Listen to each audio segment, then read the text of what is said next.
Esme says hi. It was a family that was in their cellar. We took the dude. We caught one of the dudes that was working with Daphne, and we took him to meet the magistrate. We unshackled Nomad so they can help us look for Daphne before, but it looked like she had already left. We weren't able to find Daphne.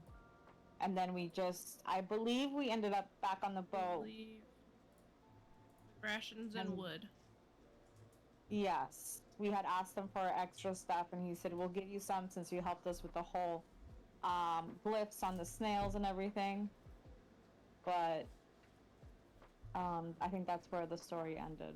And the one of the snail ranchers, Cywin, died. I feel like no one mentioned that. That's weird. Uh-huh. Yeah, I'm starting to think that you guys only care about your characters and not the very interesting non-player characters I've created. People that we meet. That's true. We are the main characters. Oh, okay. So literal NPCs, not bothered by. One that was good. One important thing to note before we get started. You left on decent terms with the magistrate, so he bought you some time. But you get the sense that these felony counts are adding up. I started a clock for... nope, no I didn't. And you guys are about to set sail. I just want to give you an idea. It's been a while, A, since we played, and B, since you've probably thought about what's on your boat. So I'm going to give you a quick rundown. Adam is probably the primary boat... what's it called? Google Sheet person. So, Adam, correct me if you have something different than I do. You guys have a shit ton of rations. You do have an extra person on board named Belfry.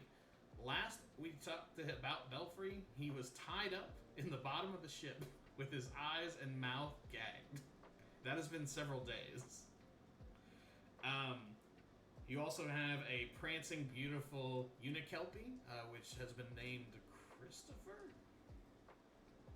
Is that right? Sounds right. I've got it spelled with a K and an F instead of a PH at the end, which is delicious. You also have 4 gold bars you secured. Previously, I think that was in Belfry's Island. And I think all weapons and our armor has been distributed. Does that all sound right? Right enough. So if we're bringing the fucking heat. There's also the other boy, right? Oh, and Varric. Yeah, I'm so sorry. And you got Varric, he's been through a lot with you guys. He was sentenced to death. You guys rescued him. He was missing. He was subsequently found by the Viridian Empire, but you were able to squeeze out of that little mess. He has been in combat once and did not enjoy it, so his taste for combat is probably a bit lessened. Yeah. And I don't have the map. There's also one more guy you missed. Belfry, Doblis. No, Douglas. Yeah. Oh, Doblis. Your everyday bud. Your good time pal. Yeah. Not very chatty, but he likes to experiment. He likes to experiment, and he is still working on a something for you guys with the Harpy Wing. Yeah. I think that's everything. Does that sound right, gang? I refer to Adam, but it sounds right to me. Yeah, that feels good. Adam's in a new state, so he's probably living. Yeah, no, that all seems to check out with me. Mm-hmm. Outstanding. Well, you guys have, like, in canon, let's say you guys have just left Yucatan. Adam, I hope you have the map up. I don't. For you guys to decide where. Yes, I do. Okay. Yep. So, looking at the map where we're at, we can go north back to Tortosa. If we go kind of southwest direction, we're gonna hit Baratus, which is controlled by the Viridian Empire. We haven't really ventured in like the eastern direction. We kind of, I don't know why, we just avoided that because we found that sandbar. We decided to go underneath and above to the north. So we've got a pretty big gap to the east empty. And then if we go west a few tiles, we'll hit the abandoned ship with the black microspores. And then even further west, we'll get back to our original island of Barter's Beach. I think we should probably go back to the original island, see if there's any updates. Oh, I was gonna do that math. It has been like, I think we're just shy of like 30 days since you guys have been back to the beach. Can't be. Last time we recounted, it had been 16 days. 18. Oh, am I making that up? Okay, so maybe it's closer to 20. I believe we can be like around 23, Okay. but it could not have been close to not that close to 30. Okay, I believe you. Drew, didn't we add a whatchamacallit, a days at sea? Yeah, we have 21 days at sea. Oh, thank you. That's what we Yes, have I on know we the talked about spreadsheet. it. I didn't know if I if I had updated that or not. Yeah. Yeah, that so sounds we've right. got 21 marked down. That definitely sounds right. It's been a bit. So what direction do you guys want, or do you guys want to have like a group powwow to discuss it? And just so you like, it's been a while since, but you guys would know that like, just living in this world, you have skirted trouble a few times. Yeah. Like you probably wouldn't go to the Viridian Empire place without like Too a much plan. heat right now. Yeah, there's a little Yeah. bit of heat. Little Yeah, stank it's a on it. little- yeah, we're not most wanted, but Yeah. No, you're not most wanted, but there's some stank. some questions. There's some questions that are gonna be uncomfortable. Do we want to try to find one of the West Alien Company islands? Because we do have the guy tied up, and I feel like if we do get caught by the Viridian Empire and they see a man tied up on our ship with our previous track record, it's probably not going to be It's more questions. probably than not I going to want. be well. Yeah. Potential like that felony count situation. Yeah, I like that plan. Yeah. I could give you a hint for the direction, but you could probably sort that out. West. Yeah, west would be. Yeah. We'll save the hint for another time. Yeah, let's set sail, Nomad. West. In the direction you choose, but yeah, anything westerly would be good. I have dropped the map into the thing. I don't know if you can read it, but here it is. You kind of have to zoom in. Where are we now? The thing I've got doesn't show where we are. Oh, we're at 11. Yeah, we're at 11. Okay. We'll draw on it. So yeah, that's where we're at right now. So you guys mark which point you're gonna sail to. You can move two per day at our current situation.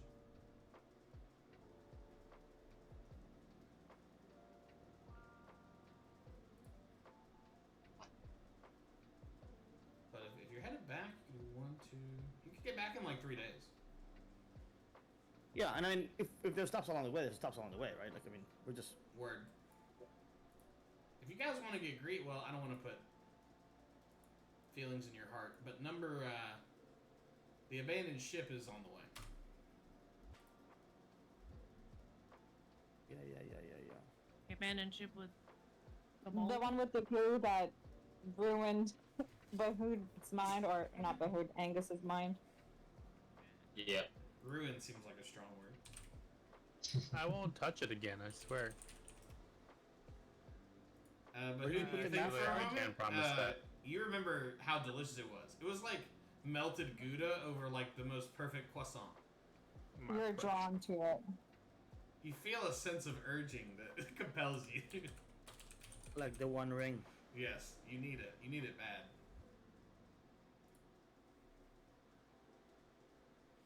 We could always collect more, right? Right, guys? And he's frothing. While he's saying this, there's drool coming out of his mouth, and it's like hitting the deck. It makes you all What is he kind doing? of uncomfortable. Yeah. I look at the rest of the crew and I'm like, why is he calling my precious? Yeah, that's weird. Why is he doing that? That's weird. That's weird. Why is he eating these fish without taking the scales off, just biting right into them? what's going on? Stinky little hobbitess. They also have all the nutrients. That's just science. So what are you guys doing?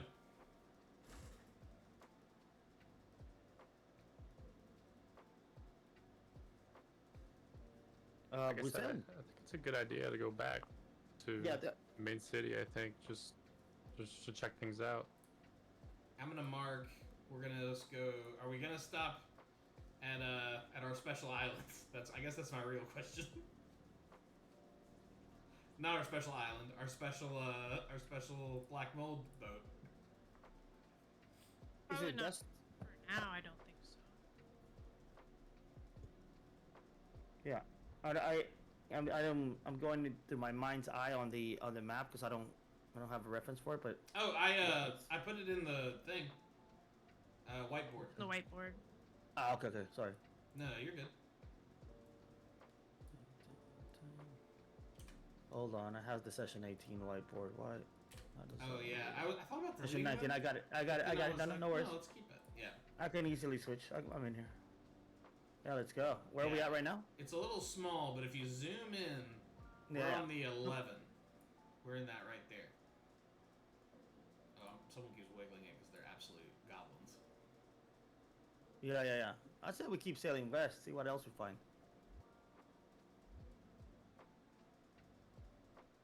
Yeah, that works. So one day, you guys can travel 2. You're technically on top of the number 11 here, Bukatan. So Yep. just give me an X to where you're headed, and we'll do a new roll that I have devised. So do we want to go northwest or southwest? I say northwest. It's a little more adventurous, though. Yeah, so northwest because it's just so empty. We haven't Yeah. really been anywhere near there.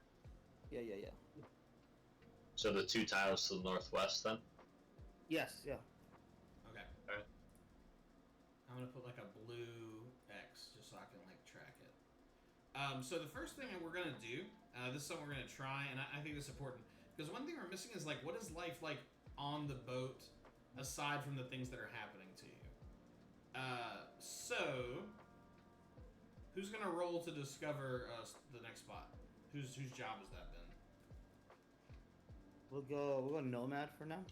All right, Nomad. Before you roll that D20 to figure out what happened, roll me 1D10. 1d.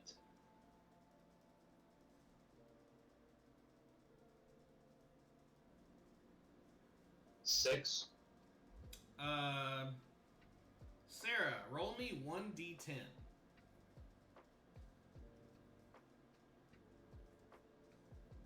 If you're there. I'm here. Give me one moment. Okay. Don't yell at me. It's okay. Well, okay. Seems a little. 1d10. Yeah, it's the one with 10 is the highest number on it. That's the 3. giveaway. Sarah, what does Amaya do? Like while you guys are sailing, what's your standard protocol?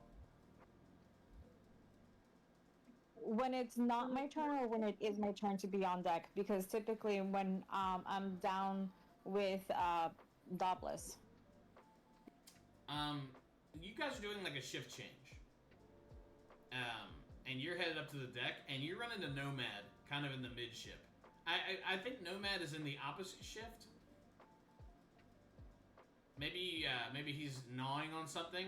But basically, how this is gonna work is we're gonna roll 2 dice, and those 2 characters are gonna run into each other on the ship. We're gonna do a scene. It could be 5 seconds or it could be 2 minutes. You know what I mean? But like, what are you guys doing?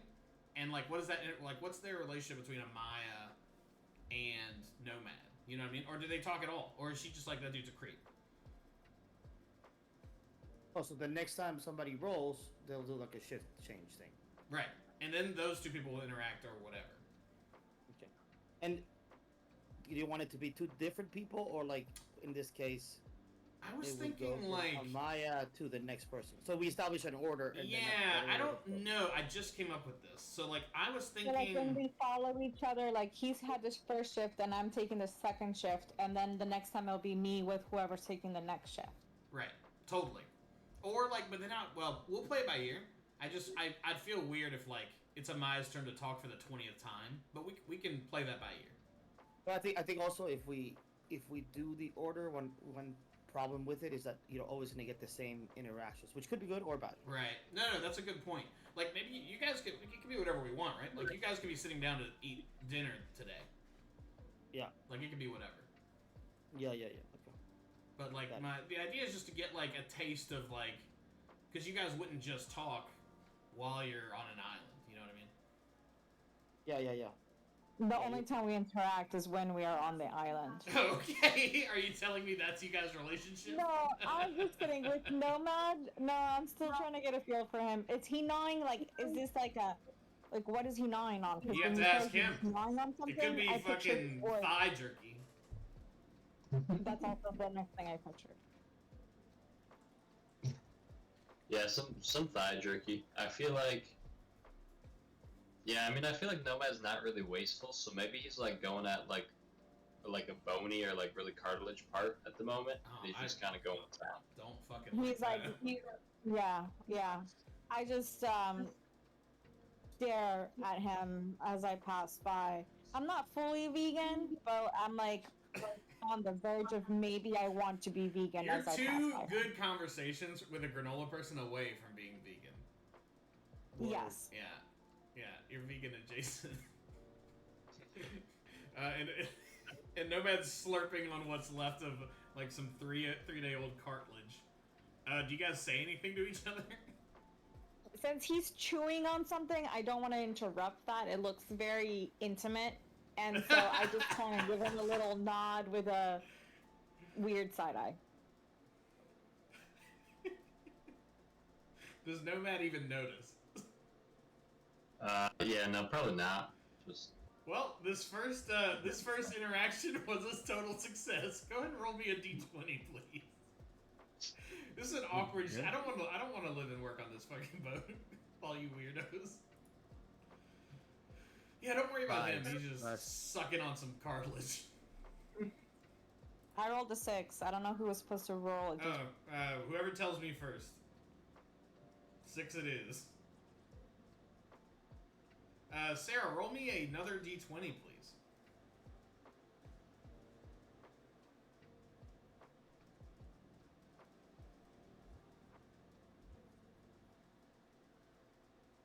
Mhm. 7.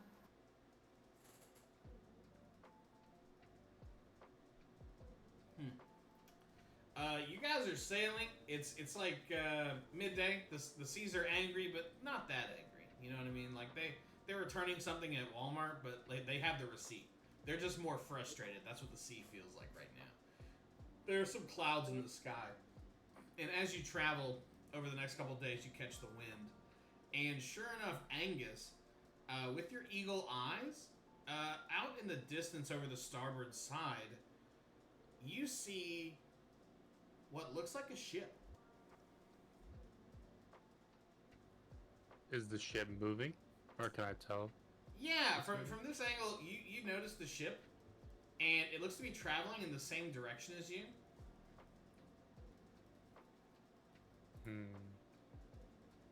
I'm gonna alert the rest of the ship folk that there's another boat sailing beside us. I'm not sure which side. Can you tell the markings or flags? Does it have any? Like, is it Viridian Empire ship? Can I like inspect it or? I feel like you'd be Try able to to. see the colors of the flag, like, because that, I guess, theoretically, that's the idea, right? Is that a flag would be colorful enough for you to discern. Correct. You do not see the red and black of the Viridian Empire, or I'm sorry, of the West Alien Company, nor do you see the green and yellow of the Viridian Empire. You see something that looks maybe like a dark yellow with like black lines on it, but from this distance you can't tell exactly what it is.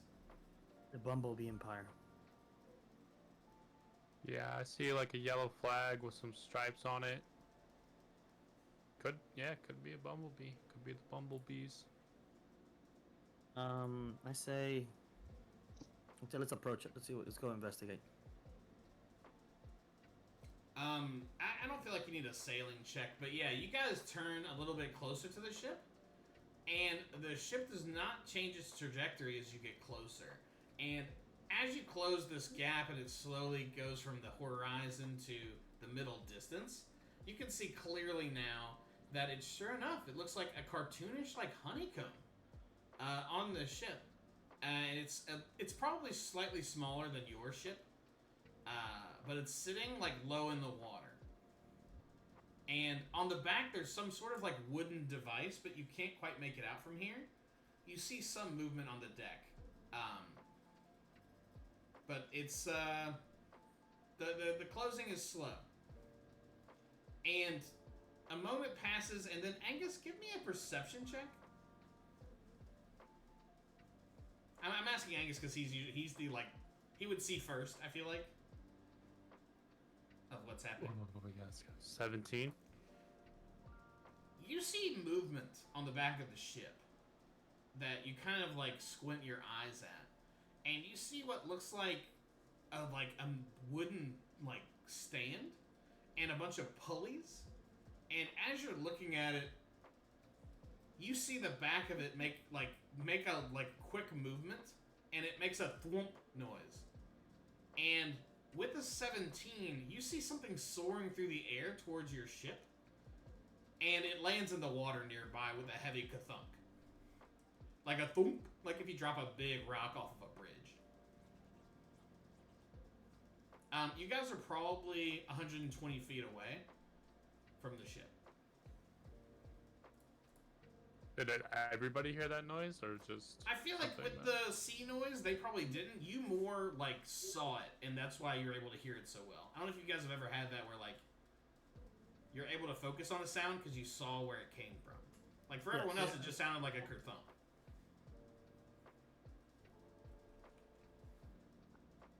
Well, it's more like you know to hear for it because you saw it. Yes, happen. exactly. Like your brain is like finding that noise because you saw where it came from. So Swiffer's about to give a 3-minute breakdown of how that happens. Clarification on how that works. Go ahead, Swiffer. Good. I'm not at work right now. Oh, I see. We don't have enough money to pay you to tell us about that. Fair enough. But how does my ears work? That does happen. And do you continue to close the distance? That does happen. Wait, and we know about it now, or no? One of you does, but Angus does. I'm gonna let them know that I saw some weird clodunking thingy. We've got a clodunk starboard side. And we should probably be careful. Almost like they shot something at us. I don't know if they shot something, but they might have sent something, like another ship. Maybe let's get one of the merfolk in the water. If you point them in what direction it went, maybe it's something valuable, maybe it's something threatening, but maybe we get eyes on it. I'll go. Cool. I'll point at the direction. I'm not very good with directions. It's that way. Yeah. Jasora, you jump in the water. Your legs magically turning into a beautiful, beautiful fin and tail. And you search the area of the water, and all you see is this, like, dissipated liquid that looks like slightly like a yellow tinge. And there's, like, pieces of glass, but they're small. You can barely see them. And moments later, you hear another thwomp, and sure enough, something strikes your ship right on the main deck, under the mainsail. And it explodes with a loud crash, and leaves a, like, 2-foot wide puddle of yellow liquid.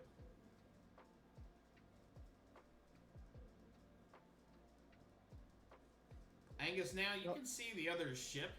There's a lot of movement, and you can see now on the back of that ship has been mounted a catapult that is currently being armed for another shot. Oh, hey guys, we might want to turn the boat. They have a catapult, and we should probably let our merfolk friend, know that probably should Keep an eye on the boat. See where you guys are headed. Well, can I am I able to touch what was in the water at all, or no? It like dissipates too fast. Yeah, you can get up in there. Tell me what you do. I don't know. Like, swipe my hand, not hard through. I don't want to try to grab anything, but just like swiping my hand through the yellow. Yeah, make me a nature check. While she's doing that, can I sniff whatever exploded on the deck?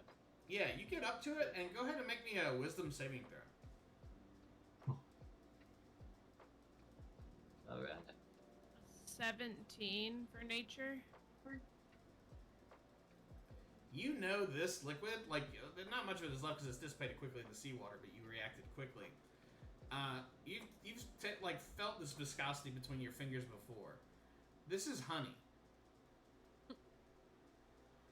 But with the 17, I'll tell you, you would know that there are various types of honey in this world. Some delicious, some dangerous.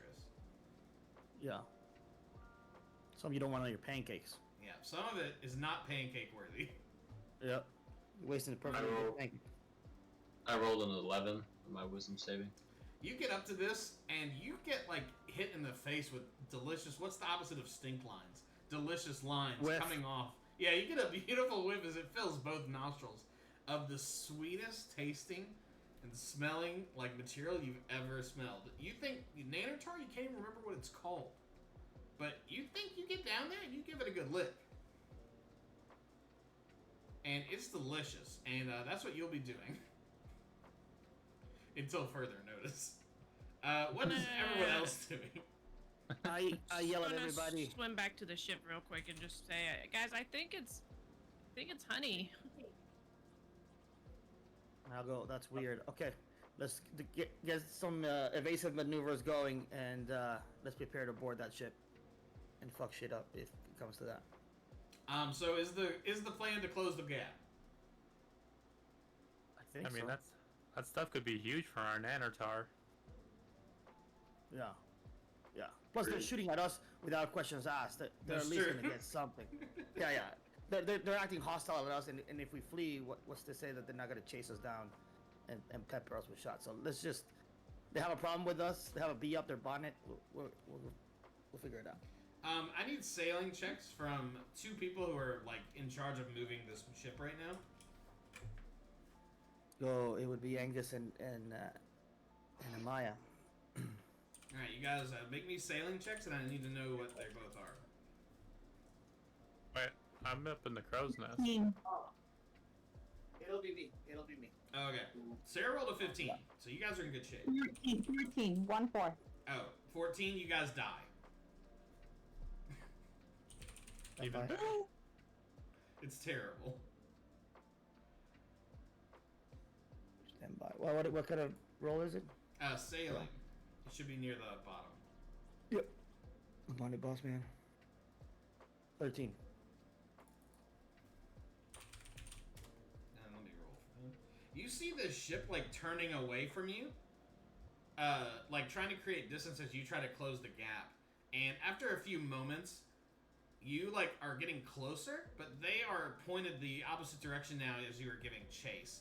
And now that you're very close, Angus, you can see clearly a team of, it looks like little humanoids in like white jumpsuits, and they have kind of mesh screens over their faces. And you can see several of them toiling on the catapult. Some are like pulling a little pulley to turn it. It's on like a little swivel. And several others are like loading it. As you see another jar launch through the air and land on your deck. This one does not have honey. This one releases a swarm of wasps. Everyone go ahead and roll initiative, please.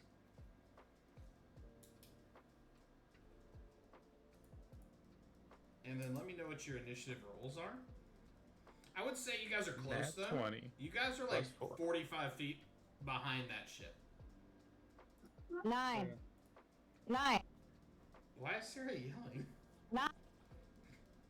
I don't Thank- understand what you're saying. Thank you, Sarah. Hey. How much was it? No, please don't tell me again. 9. Great. 9. We got some Thanks. strong rolls here. 20. 20 for Jasora and Angus? I got a 24 in total. It was Oh, a nat 20 though. Shit, son. Who am I missing? I've got 4. Me, 3. Red River's got 3. Amai's got 9. Would Aldar be here? No, Should we ma'am. roll for him? Yeah, what did Nomad get? And He's sleeping below deck. He's resting.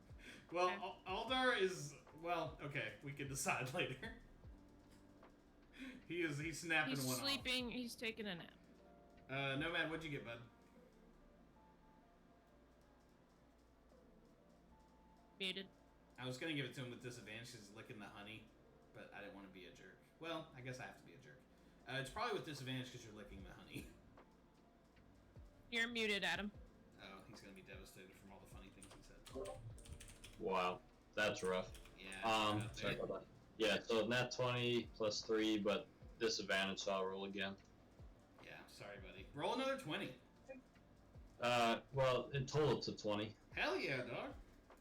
That ain't nothing to sneeze at.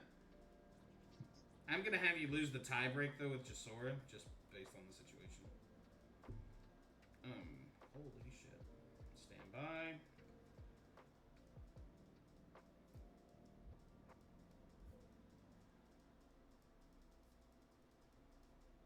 So, just real quick, because this is our actual first, like, 2 ships moving ship combat.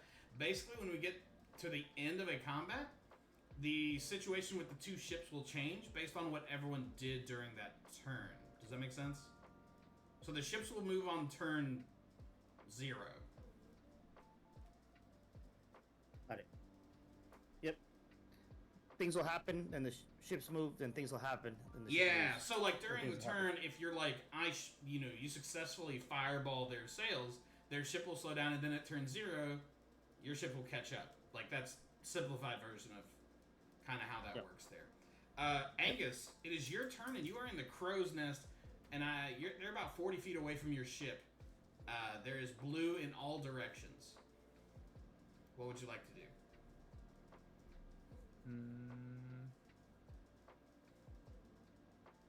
I'm gonna, I guess, have to get down from the crow's nest. How long or how much movement would that? I mean, cost I me? think How would your roll? character's cool as hell. So, like, I feel like you could use, like, 10 feet of movement to, like, Jack Sparrow down. There is a swarm of wasps on the deck. Or, I'm sorry, swarm of something.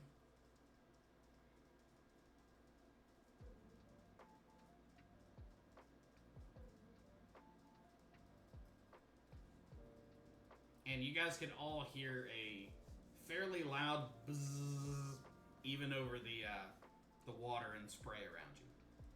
Do we have any like torches or anything like on the boat that I can like light my shirt on fire and just like smoke out these wasps? I love what you're saying. I don't know that you guys have any active fires on the ship unless someone can think of a reason why you would. And remember, there's a lamp or something. I could buy that. Like, yeah, there's a lamp around. I would think, like, sometimes, depending on the time of day, you have a lamp running so that you can feed all the other, light everything else up. Yeah, What do you need probably to? wouldn't want like 0 lamps going. Yeah, you want one to feed all the other, so you don't have to make fire every day. You I'll just keep one that- say you need to use your 30 feet of movement, but you can get yourself to a lamp. And I guess I Okay. need to draw this just to give you an idea. That's the back of the boat. That's the front of the boat. Again, this is the worst possible.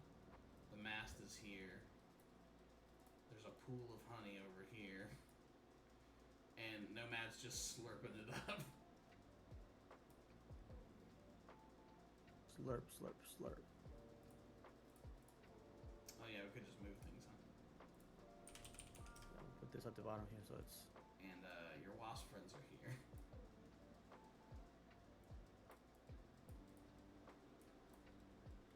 And then in my head, there's like a forecastle, like a higher part, and that's like the butt.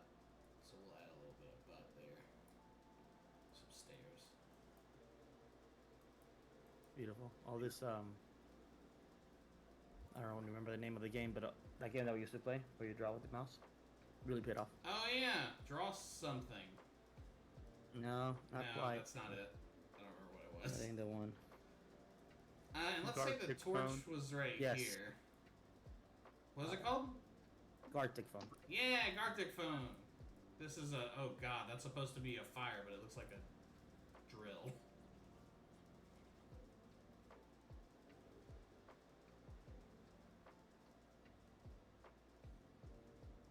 But what would you like to do, Bahood? You're standing here. You have the fire. Yeah, I'm gonna heroically rip off some thread, Superman style. I'll light it on fire. Then I'm gonna use my bonus action to dash over to the where the bees are at, and fan them down. I don't. What is? Okay. What is your goal? To kind of like the smoke is gonna like make Yeah, them to smoke 'em sleepy. out. Yeah, they're bugs, aren't they? They are bugs. Let me.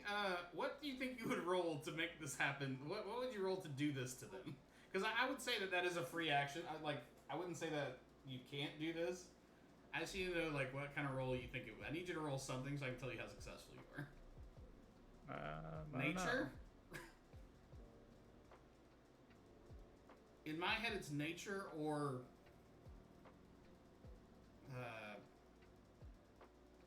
shirt throwing. I guess athletics. Yeah. Do you have a skill called burning a thing to upset these creatures?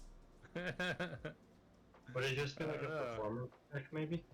Oh yeah, we can do a performance. I'm always looking for a reason to use the weird skills. Yeah, let's do performance or nature, whichever you're hiring, and I'll give you a different die of result based on what happens here. I'll use nature, I guess. Okay. 13, dude. You guys see 6-foot Angus like Jack Sparrow down this thing, combat roll past them, grab a torch, set his own shirt on fire. His abs are glistening in the wind. Oh yeah. Yeah. Yeah, there's oil comes yeah. from somewhere and splashes on his exposed pecs. And Let's go. roll me. I feel like a 13 is solid. Roll me a D6.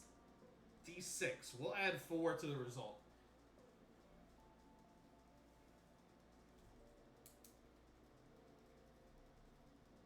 Damn it. 2. Oh, yeah, So 4.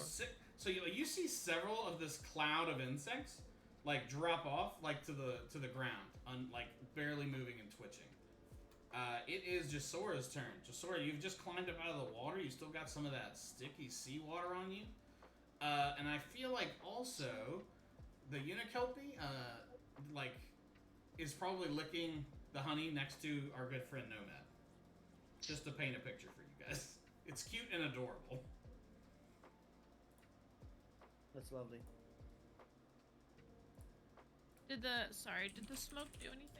Yes, the smoke knocked out several of the little wasps. They're now sleeping and not effective. Do you have an exact number of how many there are? You would not be able to discern.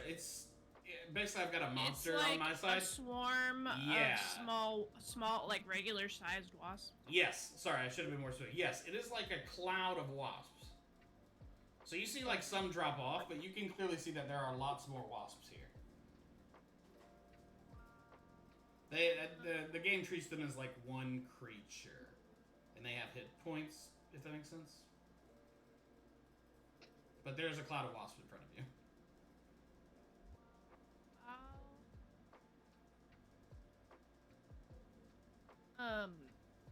Get close to them and poison spray. That's a bold strategy. Do I roll to get away from it? I don't remember how poison spray works. I'm so sorry. You have to, I think, roll Constitution saving. A 10. You lose. What happens to me? Do they all start vomiting? You must succeed or take my 1d12 of poison. Okay, roll them bones, friend. These wasps are fucking pissed. 3. You see even less of them kind of like fall to the ground as you wave your hand and like, what does it look like? Like you kind of gesture and just a wave of shit comes out of your hand. I get within 10 feet and just spray poison from my hands. It's pretty gross. It sizzles on the deck, not doing any damage to the deck itself, but some of the wasps do fall. Nomad, you give me a wisdom saving throw.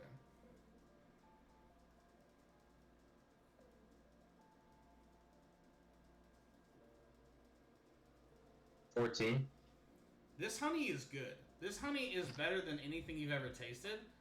But you look up and kind of blink as the honey lust goes out from your eyes, and you see a wasp and your friends surrounding it. What would you like to do? Your tongue's a little sticky. Right. Yeah. I feel like a good thing to do would be, you know, kind of like take like one more like big like with the Yeah. honey. You know, No, like of maybe course. use my hand this time. Yeah. And then I'm gonna take my quarterstaff, dip it in the honey, maybe like a quarter to halfway, and then just start swinging at the air, at the swarm. I like that a lot. What is your goal, to try to stick as many of them to it as you can? Yeah, essentially, you know, like we don't have like a net butterfly Yeah, net that's or true. anything, so I'm just trying to go with, because I'm assuming I realized the honey was sticky and probably not my Yes. first time eating honey, Yes. so I know the properties, I'd say. Yes. You are not a honey amateur. You're a honey pro. Go ahead and roll an attack roll with advantage as you honey pro these fools. Man, I should go to fucking art school. Maybe they can help me. It's lovely, Drew. Thank you. 13? It's very generous. 13? Go ahead and roll damage. 12. A bunch of these sticky boys and girls stick to your quarterstaff is like full, like you can barely see the staff now. It's all little wasps that are like wriggling but are stuck in this honey staff that you've created. Where only just a few of these insects are left, like in this little swarm. You can see through the cloud now. And their angry buzzing is like slowing. But they are wiggling their butts in your little honey staff, like trying to like stab at the staff because they don't understand because they're bugs. It is of course Amaya's turn, who comes out from the deck and remembers the cartilage that Nomad was chewing on earlier.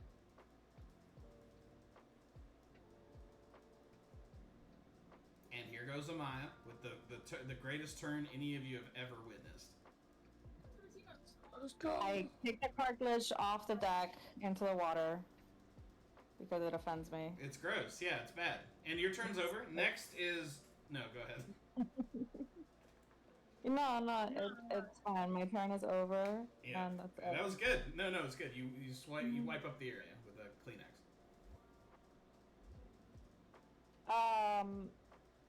How far away am I from them?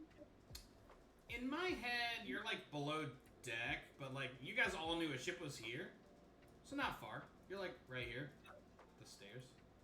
Within 15 feet? Yeah, yeah, I'd say so.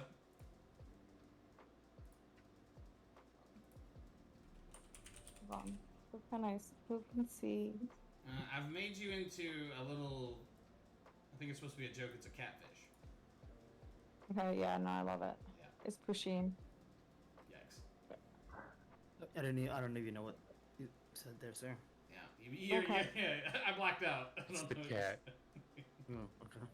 Oh, Soupy's obsessed with it, or she used to be obsessed with No, it. she I'm still gonna is. do She's nodding vigorously. of course. I'm gonna do color spray. You guys with the poison and the color spray, I am so sorry. I don't know what color spray does. I think I have to roll to not die. It is a dazzling array of flashing colored lights that spring from my hand. Sarah, please don't say I color. roll a 60-10. The total is how many hit points of creatures this spell can affect. Creatures in a 15-foot cone originating from me are affected in an ascendant order of their current hit points. Okay. I will just go ahead and tell you, you don't have to roll it. It will affect them. Their hit total is low enough to where it would be impossible for it not to affect them. And I feel like you'd be able to, like, make sure it doesn't hit your friends. Like, I feel like you'd be able to mold that around them. So what happens to my cute buzzing boys? Are they high? No.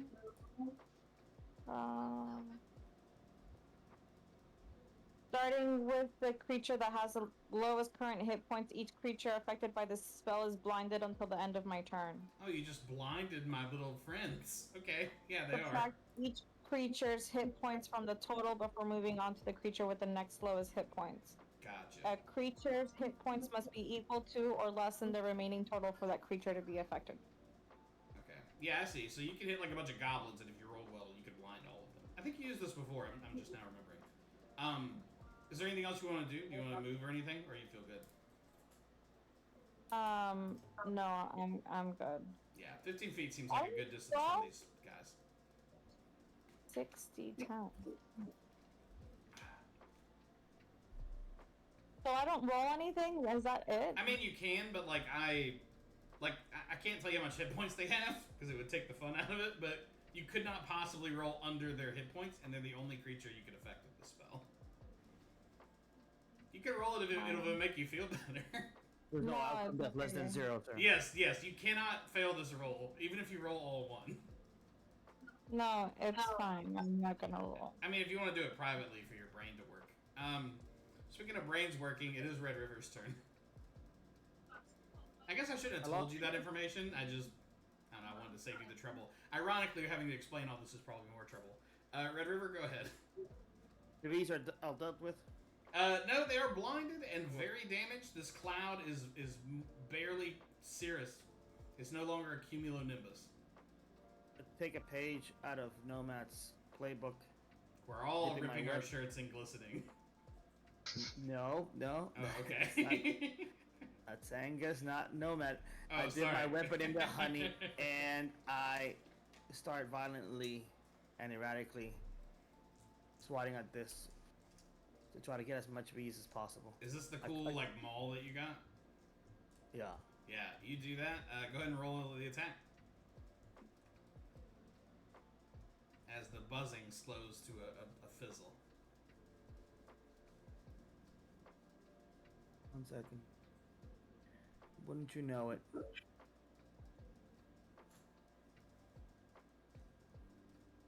I have way too many damn tabs open. Here we go. We're back. You're tabbing like a madman. Yeah, over here scrambling like an idiot. More tabs than 1982. Yes. You swing erratically, but you do tragically miss because there's so few of them. It's easy to miss the swarm now. Yeah. And as you miss, another jar splatters on your deck. This is a jar of more delicious honey. And I need all of you on deck, Sarah probably not included, to make a wisdom saving throw as the catapult at the back of the ship you are chasing fires a beautiful jar of delicious honey. So I need wisdom saving throw from Angus, Jasora, Nomad. Well, Nomad, you've succeeded, so you don't have to do it. And someone else is up here. Red River. How does a 12 do? You get into that honey like neck deep. You are in there. And you know what? It's good. Let's go. Delicious, you think to yourself. It's not as viscous as like regular honey as we know it. Like it's a little maple syrupy.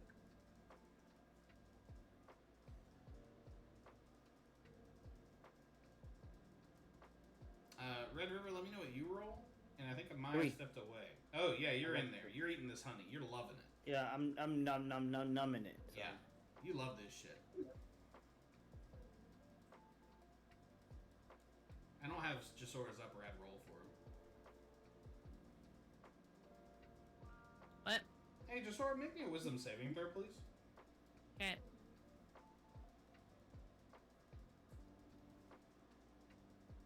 Did I get hit with something?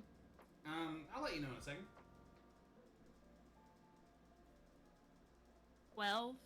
You are, You and 3 of your best friends are licking up this delicious honey right off the deck of the ship.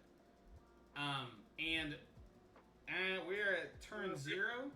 Your ship closes the gap as you are traveling faster than they are. There's only like a 10-foot gap between the front of your ship and the back of theirs. Angus, it is your turn. Make me a wisdom saving throw.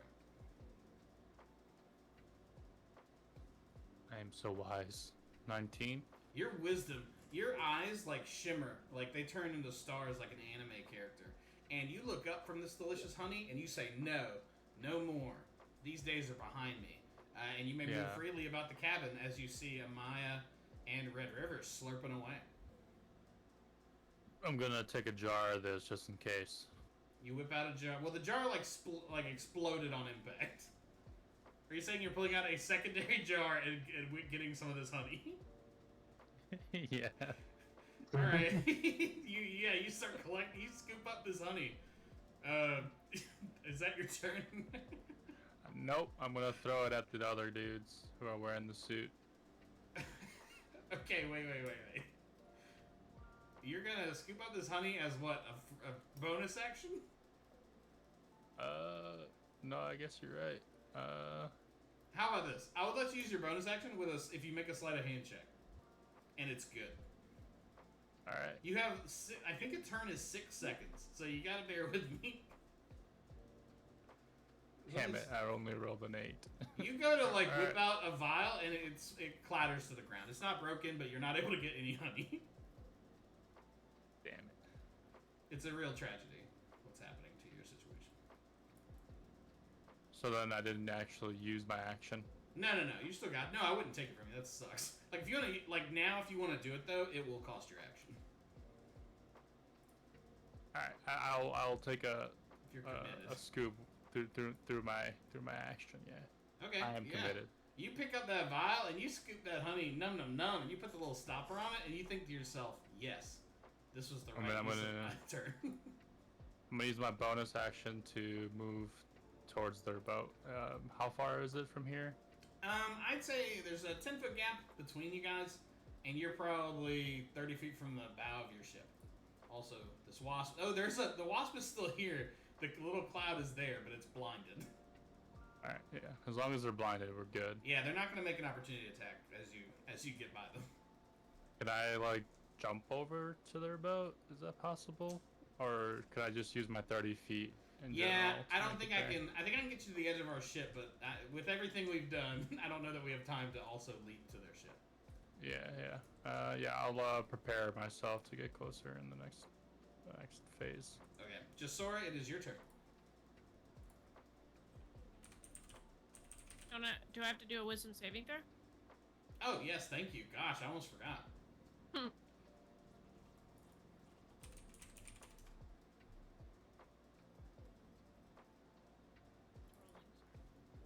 forgive you. I rolled 22. Yeah. You think this honey is good? I can't wait to eat some later. But right now, I'm ready to party. You do have some blinded wasps near you, as well as a ship that is much closer, directly ahead of your ship.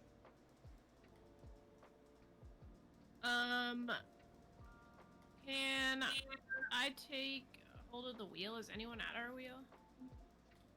Currently, no. I'd like to. Is Red River,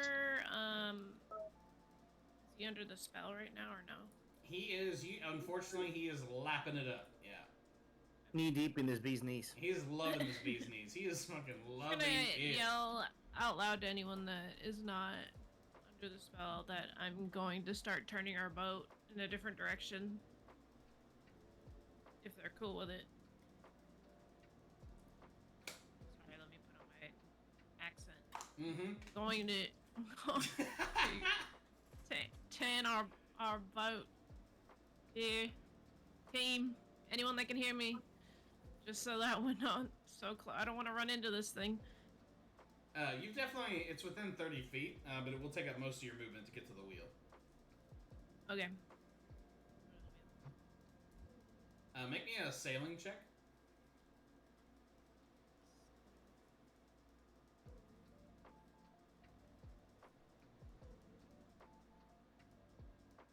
While this is happening, I'm knee deep in 21. honey. Yeah. I get my. I'm slobbering in the honey. You know what Yeah, I'm saying? I'm it's- lapping in. It is impossible to discern which is saliva and which is honey. Like it's all just happening. Yeah, I take a look over my shoulder and I see Jasora changing the direction of the ship, Yeah. and I yell, "Behave yourself!" You take 10 points of the psychic damage. Jasora, start a wheel with 4 parts and fill in 1 for pilot. Okay. You effortlessly maneuver the ship. How close do you, I mean, with a 21, you could tell me. Like, what's your ideal circumstance? You want to be, like, right up next to them? You can even get distance now. Whatever you want to do. Or you can ram them. Whatever you want. I don't want to ram them. I don't want to hit boats. Bold. Smart. I'd say let's kind of act. I want to see who's on the boat. Like, I want to get a better view of what they got going on, and maybe if we can shout out to them, say, "Hey, stop it, please." Pull up. You hear it back. It's kind of muffled because they're all wearing these, like, masks and suits. And it sounds like, "Erky dokie okbek." Are they little or? The tallest one is probably like 4 foot. Okay. Do you speak Goblin? Does anyone on the ship speak Goblin? Doesn't Angus speak Goblin? Or am I I speak crazy? a little bit of Goblino. Oh, you hear like it's it's like your Goblin is solid, but this is a strange dialect. But you're able to make out that they're saying, "Give us all your gold, or we'll sting you real bad." They're saying give us all our gold, or otherwise they're gonna ding us real bad. I don't know. All I know is I'm gonna sting them real bad with my dagger. Can I perceive how many are on their boat?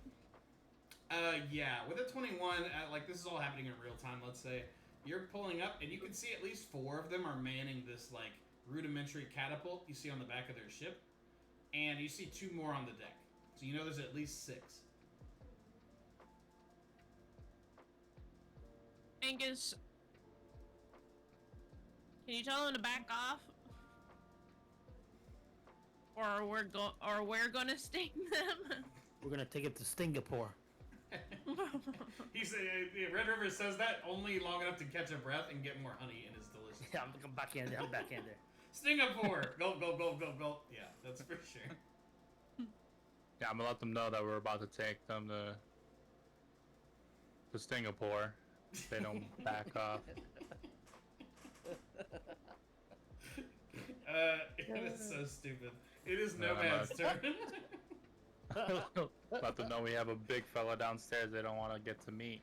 Yeah, you better hope they better not wake the sleeping giant. You know what? That's fair. Make me an intimidation check.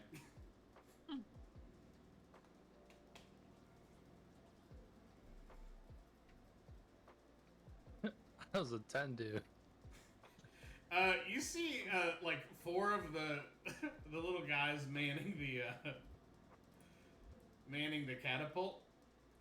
They all like look at each other and nod, and start turning the pulley. And it looks like they're trying to aim the catapult at you specifically. Alright. Nomad, it is your turn. I'm going. Well, with Jasora's movement, are we like significantly closer? The movement Like- won't happen until next turn. I know it's weird. Okay.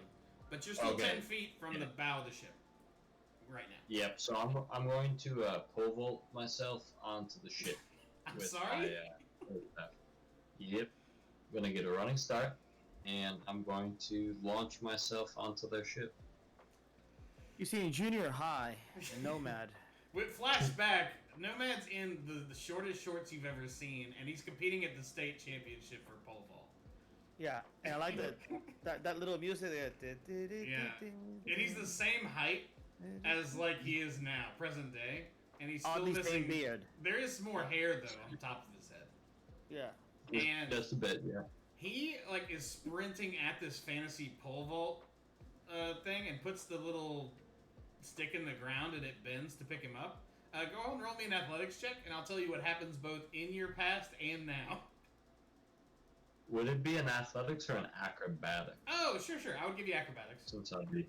I watched some Olympians do this earlier today. I love that you're doing what's gonna happen right now and in your past. I think Yeah, it's that's happening amazing. simultaneously. The time streams have overlapped. Yeah. Well, one is indicative of the other. Yes, right.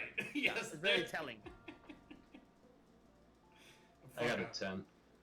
You like the pole, like it goes in the little hole. It's the little hole thing. I wish I knew anything about pole vaulting, and it bends. And you don't like break the record. You don't break the record. You don't win state. It's kind of a like thing that you have to live with every day.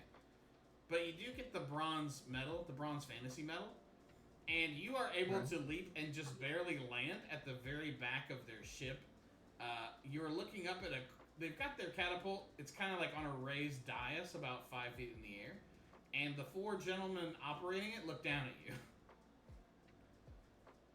I would say that was probably your whole turn. Does that seem fair? Yeah, no, I agree. What does Nomad look like? He's a dwarf, right? Yeah, he's a dwarf. He's like, I think 4'6". What is he? 4'2". Yeah, solid 4'2". A lot of strong options when you type dwarf into this thing. Let's go with this guy. Oh no. That's a garden gnome, but Well, is that racist that I can't tell the difference? It is Amaya's turn. As you've watched the smallest member of your squad leap through the air with some effort and land on the back of the enemy ship. I'm sorry, I shouldn't say enemy. This other ship.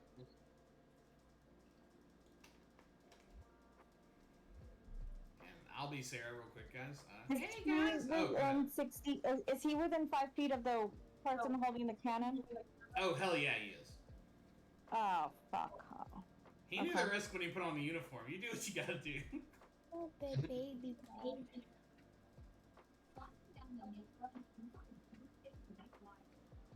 Sarah wants the ice knife again so bad. She's killed.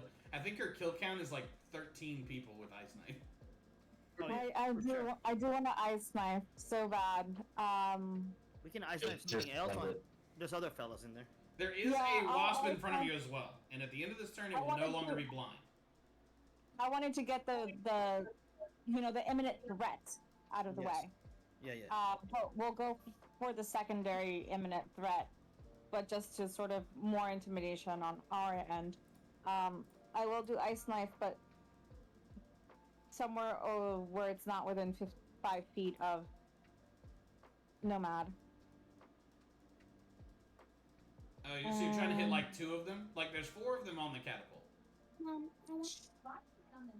There's 4 of them where? I'm sorry? Yeah, like they're all like surrounding this catapult. Like 2 of them are operating it, and now that you're close enough, you can see 2 of them are like pulling it back and like steering it and putting other things in the little bucket.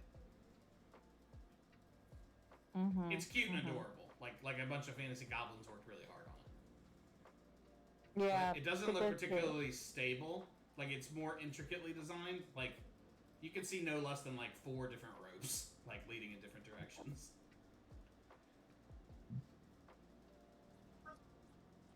Hitting is to sharpen explode. The target will proceeded dexterity saving throw, or take 2d6 cold damage. Yeah, you could probably kill Nomad with a max max damage attack. Just spend it. He knew the risks. He's got a pocket full of honey and a pocket full of dreams. And Somebody- pocket drink. While we do this, is somebody piloting the vessel? Their vessel? I would have to think maybe somebody is. Yeah, I don't know if you guys could see it from there, but Okay. I would just tell you because you're so close, and I think someone rolled a really good perception check earlier. In it. Yeah, in the middle of their ship, instead of like a cool wheel like you guys have, they have like a wooden rudder that one of the like little beekeeper guys is like manning. Manning, okay. Yeah.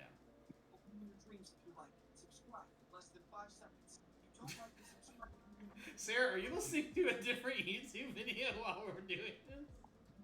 No, what the little one is watching YouTube while we are doing That this. dude that she's listening to is begging for that sub. He needs it. Tell her to go ahead and hit that sub button. This guy is begging. Just give it to him.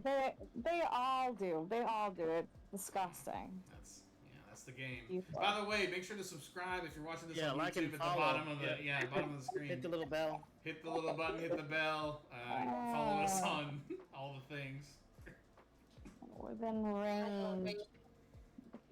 All of mine do the same type of thing. Acid splash. All your and- shit hurts a lot of people. That's why you picked it. Ice Knife. Do the same thing. I don't know who you're yelling at. You got a mirror in front of you, dog? 'Cause I hope it's not me.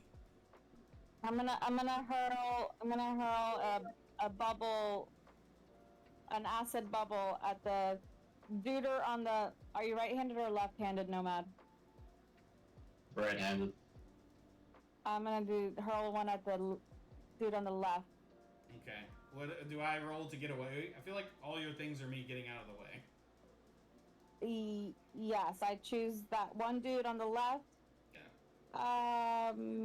Dexterity saving throw. All right, this guy's got the juice. He could do it. How does a 13 do for me?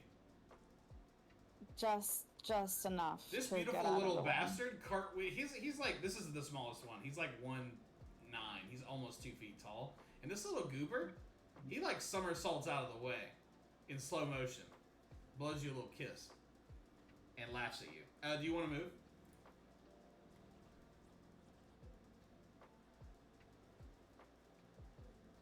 Oh, and you, yeah. No, I don't. Yeah, you're feeling good. You're feeling confident. Next time it'll definitely be the ice knife. It is Red River's turn. Red River, I think you know the drill. You gotta stop drinking this stuff. I need a wisdom saving throw. Wisdom saving throw. Watch me. Whip and Nene with an 8. Hell yeah. So the bad news is you spend 6 seconds gobbling up as much of this honey as you can. The good news is your tummy is finally satisfied. Good shit. And this little wasp can now see. He's gonna take a sting at Red River. And by he, I don't know why I'm gendering this mass of insects. And Oh, he happens to be male. this one is male. This His one needle's extra large. You know what I'm saying? Yeah, this this extra large needle hits you with a 19. Yeah. And that he goes into your body for 5 damage. Wow. As like 5 of these dudes get inside your armor. I don't know if that's ever happened to you, but it is very uncomfortable as you feel multiple stingers. It's not my favorite day. Yep. Yeah, it's not what you want usually. And then sure enough, the ship. I'm gonna move this beautiful Muppet thing. You guys are now, thanks to expert piloting, traveling like parallel to their ship. They look very concerned. Yeah. I make a mental note to come up with a team name, like Autobots move out, kind of thing. I want to sound cool as hell. That was it. Nailed it. Yeah, but I know that's trademarked. Sorry, Hasbro. Yeah, Hasbro's up our ass now. Yeah. So, yeah, but basically, let's board these motherfuckers. Yeah, you guys are easy, like I think she rolled like a 21. You guys are as close as you want to be. This center guy is kind of piloting this vessel with like a makeshift little like steering rod thing, and there's a guy at the front who just looks kind of disheveled. And near him, there is like a group of stairs leading into the ship. Whose turn is it? It is Angus's turn. Angus, you have a pocket full of that honey you got. Oh yeah, and a pocket full of sunshine. And a pocket full of sunshine. I I'm don't gonna- know that song. Whoa.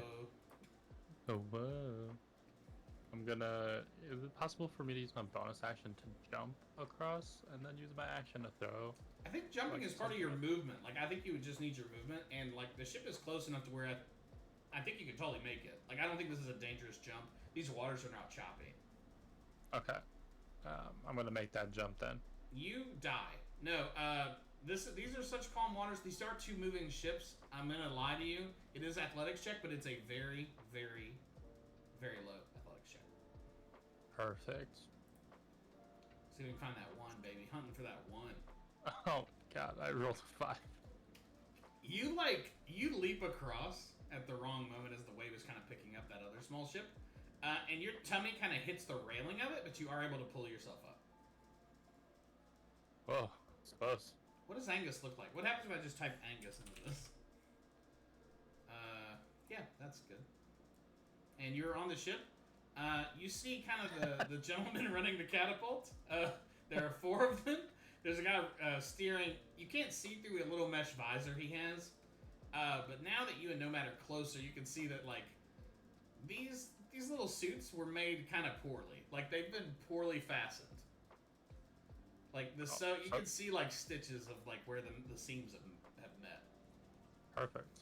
I'm gonna throw one at the lad to my right. What are you throwing? Actually, I'm gonna throw it to the one on my left. I'm gonna throw the honey at them. You're weaponizing the jar. Yeah, it's only fair. They're Yeah. throwing honey at me, and then I'm gonna throw some honey at his face. Hey, if they didn't want to start this, they shouldn't have started it. Yeah, go ahead and roll a d20 and add your dexterity for this thrown attack. So D20 plus dex. So should I just roll my dexterity then? Oh yeah, I'm So sorry. Yeah, you plus just click 4. on the dexterity. You have a +4. That's nuts. 14. Yeah, it makes impact. Go ahead and roll me 1d6. Are you hitting the guy that's steering the ship? Is the one you kind of beamed Yeah. with it? Yeah. Okay, go ahead and roll a 1d6. Probably not a good idea, but it's also a great idea. You think that thought? Maybe this isn't a good idea. As this jar is soaring through the air towards his forehead. Wait, what am I rolling again? 1d6, and we're gonna add 4 to it. Hey, 2 plus 6 total. You bonk this little guy, and he falls to the ground unconscious. And well, yeah, I guess you're not able to discern its medical condition. But this honey does pour all over him. Starts seeping through his little mesh in his forehead. And yeah, okay. You want me to say it? There's a little blood from the impact. Perfect. That's what I wanted. Yeah, it is Jasora's turn. Jasora, you are currently steering the Argana. I'm gonna continue to steer the Argana. On the boat right now is still Red River and Amaya. Everyone except Nomad and Angus. Angus.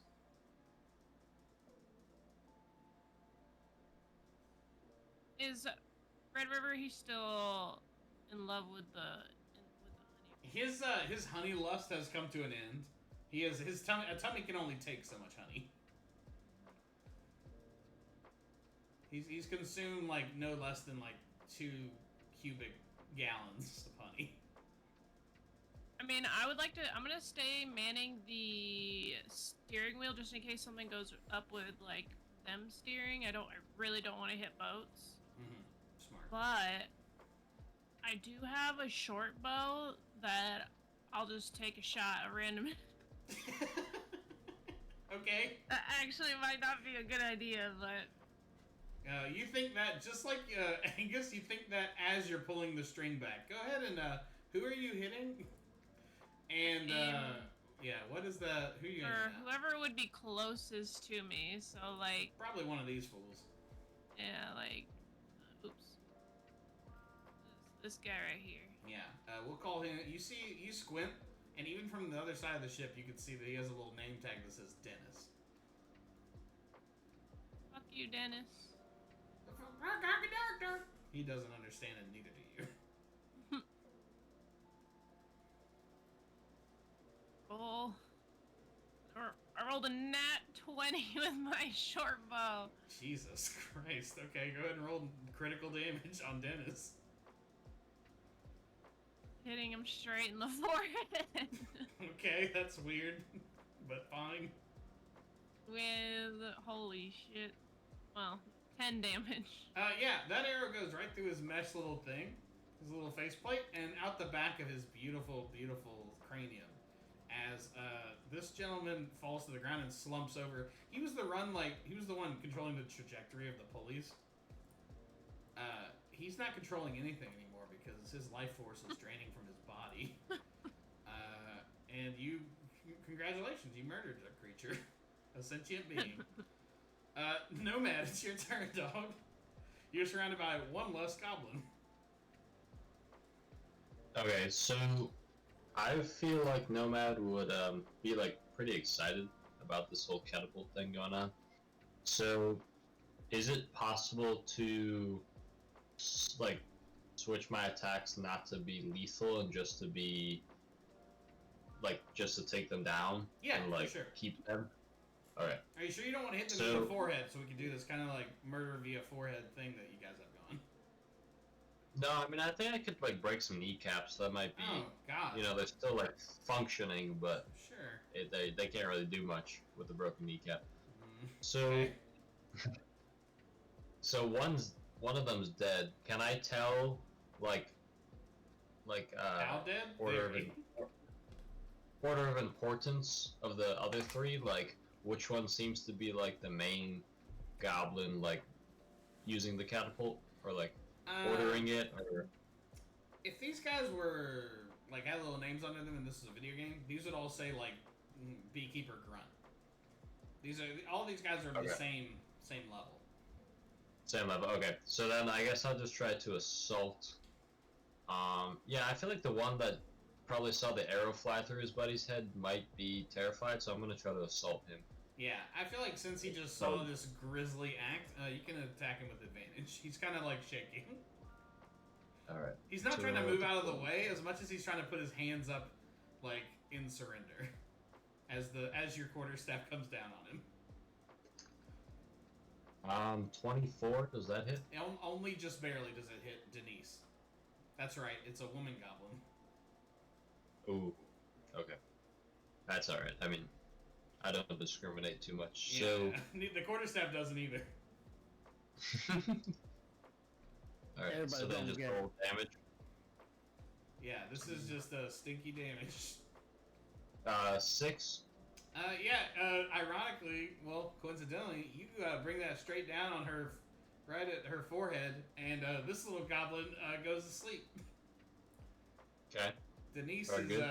no longer a going concern. All right. So I would like to use my bonus action to do an unarmed strike on the other goblin. That's to my shit. right.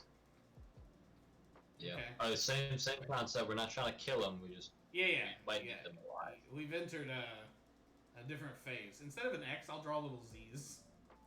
She's just sleeping. 16. Yep, that is a hit on this goblin with a beekeeper outfit. He gave him the people's elbow.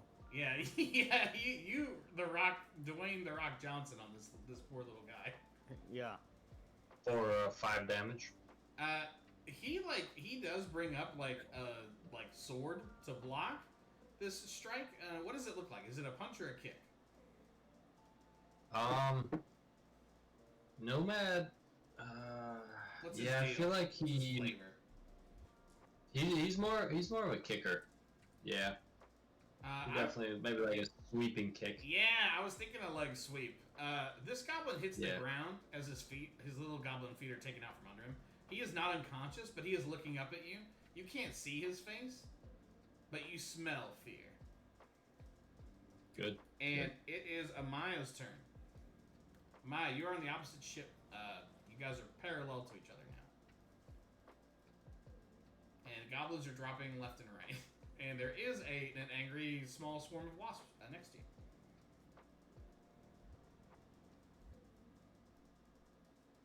Well, I'll tell you, Drew.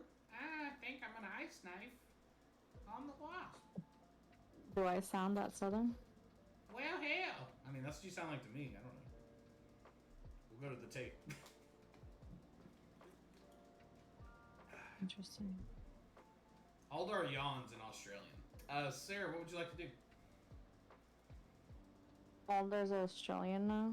I believe in the last episode, Aldar decided that he was, after having a near-death experience, he was now Australian. I believe that was canonical.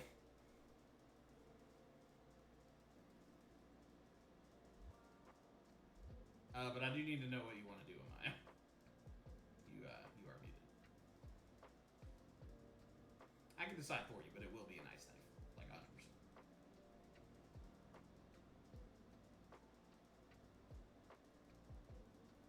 And this is a great time as any. This is brought to you by Foster's. Australian for beer. That's Australian for beer. I don't even know if that's their tag anymore. I haven't seen a Foster's Also- commercial in a long time. We need Chick-fil-A as a sponsor. I'm hungry. Sister, are you still Sunday. there? It's Sunday. You can't have Chick-fil-A. Can I have something? I have Chick-fil-A on Sunday regularly. Do you order it on Saturdays and then eat it on Sunday? Correct. That's a beautiful You hack. can talk to Reggie down by the docks. He buys like 30 of the number one combos on Saturday, and he'll sell them to you on Sunday for like $20 a piece. Oh man, making a killing, Reggie, son. Reggie's Kill doing it. it. Esme always had the idea of like, why don't you set up a truck that sells chicken at Chick-fil-A on Sundays? Because you know somebody's gonna show up on there Yeah, thinking they can get some I food. mean, I love her entrepreneurial spirit. Have you Love explained it. to her trespassing or any of those similar laws? Well, she doesn't know. She doesn't understand parking lots and how they work. Well, she's gonna when the pigs roll up. I'm sorry. We love police here at Scattersea. But let's eat some donuts. And Sarah, can you, for the love of God, tell me what you're doing on your turn? Ice knife to this dude The- behind the triangle. Dude behind. Oh, okay. Those are supposed to be like stairs leading into the ship. I'm doing my best here. Yeah, you can ice knife this fool. You whisper like a cool like words in a voice that's both old and young. And It's not a verbal. oh, okay, you don't. You just wiggle your hands around like Naruto Shippuden. Yes. It's an 8. An 8 to hit. Yes. Sarah, your ice knife sails through the air and past this gentleman and explodes in the middle distance, and it's amazing. Wait, no, it explodes on him, and he still has to make a dexterity saving throw, right? I think. Like, even on, I don't know if that's on miss or not. I should learn you guys' spells. I should spit tap to learn. Even on this, it explodes. Oh, he That dodges out depends of on the where way. it lands. Let's say it hits like the boat behind him, and he dodges it like Neo in the Matrices. However, he makes a dexterity saving throw of 12 to dodge the something. explosion. Did you roll a dexterity saving throw? Yeah, he rolled a 12. A gentleman's 12. Hold on. Sarah's having Remind a me again. seizure. When it's the same, they pass. Yes, the runner yeah, if it's the same, they pass. Okay. All right. Yeah. This it's the guy same. is dodging icicles like I can't say Neo again. Who else dodges stuff? Like the little guy in the movie Dodgeball, starring Ben Stiller. Yeah. It's beautiful. Dodging wrenches. Yeah. it's great. Vince Vaughn dodges the wrenches and Justin Long dodges the balls. And this kid is not hit by your ice knife. Sarah, do you want to move around? Is Amaya feeling good where she is? Yeah, true. No, I feel good where I am. Red River, it is your turn. You are looking down at this honey, but you are sated. There is a small cloud of wasps near you. Yep. And there is a ship. I think we said it's like less than 10 foot of a jump. It's a doable jump if that's how you want to take care of your business. I'm gonna maneuver. I'm gonna jump over there into the ship. I'm a little pissed.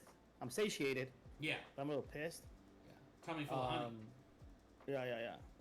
I already Um, handled the business. make They me already handled the athletics. beeswax. Damn, This- so many good puns. Okay, this- today. We're never doing this again. Yeah. This is the It's a chance. lot There's more. no bee-based enemies past this, so you guys really need to cash them in Let's go to Yeah, Singapore and go ahead and roll me an athletics check. Yeah, Drew, quit pulling my leg. Okay. All right. You said it. You said it. So I jump over this thing, and I'm targeting the fella that is on the starboard side. Oh, one of these fellas? Oh, Yeah. You can't see my thing. Yeah, one of the other catapult fellas. Yeah, one of them is Yeah. like on the ground prone after being leg swiped. Yeah, the one closest to Nomad. Oh, we didn't make The other guy. Let's do port. Hey, There what's you the are. death count versus the knocked out count? You just tell me what kind of damage you do, and as long as it makes sense for your weapon, it can be non-lethal. Like if you're shooting a fireball, I'd say like no, you can't non-lethally. But like if it's an axe, you can just hit him with like the broadside of it, you know. Yeah. I'm kind of in a no prisoners kind of take mode, but so here's what I was, and I'm just gonna run it by you. Yeah. I have my trident in hand as I'm jumping over the rail, Ooh, it looks cool, like Jason Momoa. and I could chuck it head first for deadly impact, or on the blunt side for just maiming damage. Yeah, no, I can see that. Are we cool with that? Yeah, that makes sense to me. Like I feel like you are so like proficient with it that you could do that. If someone who Yeah. didn't know how to use it would be that, I'd be like, you can only do this, but you can only murder them. But Yeah, because you are I know like a the weight soldier. of this trident very well, so I know Yeah. how to throw it either on either end. And not to So get I- grisly, you could just like fucking hit him in the kneecap. You know, like there's non-lethal options Hit him here. big, yeah. I do like that also, yeah. But yeah, go I'm ahead and gonna- roll that attack. I'm gonna roll that attack, yeah. I made you this pixelated, angry little orc. I know it's kind of insensitive. I love it.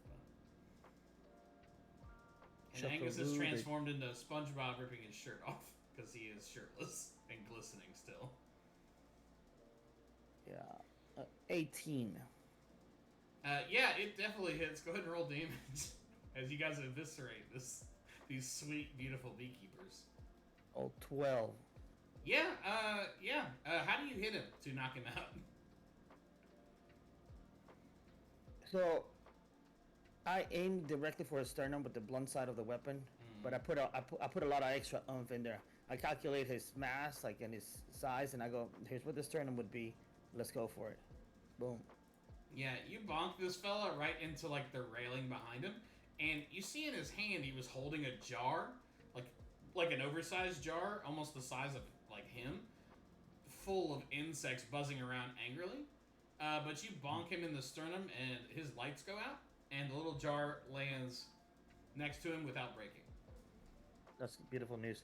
And then I use my opportunity extra attack. Oh my god. Um, He is unconscious now. no, I know. Okay. Is the other guy next to Nomad unconscious, or he's just down? No, but he is. Well, I'll just tell you, he is at 1 HP, and he is looking up, like he is no longer holding his weapon, like he is looking up at Nomad frightenedly. I give him a good growl, Oh gosh, and then put my hands on him. you gonna touch him up a little bit? Let him know, you know what I'm saying? I will. I feel like that's all I could give you for a turn, but this is. Yeah, that's fine. Yeah, he is not that guy you're holding is not a threat physically currently. Yeah. It is their turn. The last beekeeper left, who Sarah threw an ice knife at and he dodged, is gonna kind of scuffle down into the ship, and he's going to emerge moments later with a much taller, similarly dressed beekeeper. This one is about 5'9". Like, this guy is significantly larger, but he is in the same head-to-toe beekeeping, like, paraphernalia. Also, I've forgotten, so this hasn't been dealt with. The wasp is going to go over to Sarah's character. There's not many of them, but there are a few left. They are going to attack with 10 total, which I'm guessing does not hit Sarah. But there is, like, a mass of wasps in front of her. And this beekeeper fella actually speaks in common. And he says, what kind of voice do I want him to have? Hey, oh geez, I think there's been a misunderstanding. Boys, put down your weapons. Arky darky ark dark. And he speaks in Goblin momentarily. And he looks around. He says, Jesus, what you fellas do to Dennis and Denise? Here's the deal, Fa. They started shooting at us. Did you give your crew members orders to shoot at us? Oh, God. Yeah, I told these boys to be on the lookout. They're hungry. They're hungry for gold, boys. Jesus. Look, he takes like a short sword out and like lays it on the ground. He says, "Look, let's keep it square, eh? We don't have to do this no more." And he is offering a potential surrender. This situation has not gone his way. He is looking around. He is seeing a lot of goblins on the ground. Yeah. We'll accept your surrender. However, we're not pirates. We don't want your shit. But here's the thing: you owe us. Hold up. We wasted our time. We're injured. So what do you have to give us as we accept your surrender? The terms have to be agreeable. So make sure you're not skimping us. He Can I like talk to Red River real quick? Like, yeah, this is all happening in front of you guys. Yeah. What's up? Yeah. No, I definitely think we should take the catapult and then we should do a full search of the ship. And not only that, we should take the beehives here and bring it to our island and have little. I can't remember his name. Yeah. We could take the big apiarist, send him to the island with our other buddy, and they can run the island. Let me try to address these things one at a time. Nomad, now that you can see the catapult, it is like built into the ship. It is like we have Barrick. He'll work something. It's fine. It's on like in my head, it's like on a circular like raised platform, and there's a bunch of pulleys to like turn it very slowly. It is intricately made, but it doesn't look very sturdy. Like you feel like one good quarterstaff smack to it, and it would probably fall apart. Or at least So be we inoperable. kept some of the goblins alive so they could maintain it for us because we're gonna take them as prisoners. That seems like I'm just gonna tell you guys the specifics. You guys are having this conversation as the larger apiarist guy disappears below deck, and he comes back with a small pouch, and he says, "Look, we ain't got much." He walks up to you, Red River. I'm gonna assume the wasps are eventually dealt with because the wasp is not as strong as you guys. Maybe they dissipate in the air as both the ships kind of slow down, and this wasp kind of flies off and to live a beautiful life, not dead. A beautiful life. There it is. There's the charm. That's why we keep him around. Thank you Should very we much. just, by the way, we're just gonna do a title name. Bee-utiful. Beautiful life. That's if anyone can do better, we'll go for it. But until then, that's what we're keeping. A trip to Stingapore. Sorry, 1 second. Let me just make an update here. To this. I hate it. Great. Okay. Yeah, he gives this pouch to you, Red River, like assessing that you are the leader. He says, "Look, man, this is all we've got." And he's kind of like helping his boys up, the ones that are still alive. And a couple more, like 2 more, shuffle out from underneath, but they're not like holding weapons, but they are wearing their little apiarist outfits. Mm-hmm. And he hands it to you, and it is 200 gold pieces. He says, "Look, we can just call it square. This is all a misunderstanding. I'm going to talk to these fellas. Obviously, it's not going to happen again. We, trying to make our way as pirates, and, things are only going so well, if you know what I mean." Oh, wait, he has an accent. "Oh, they're only going so well, if you know what I mean." Yeah.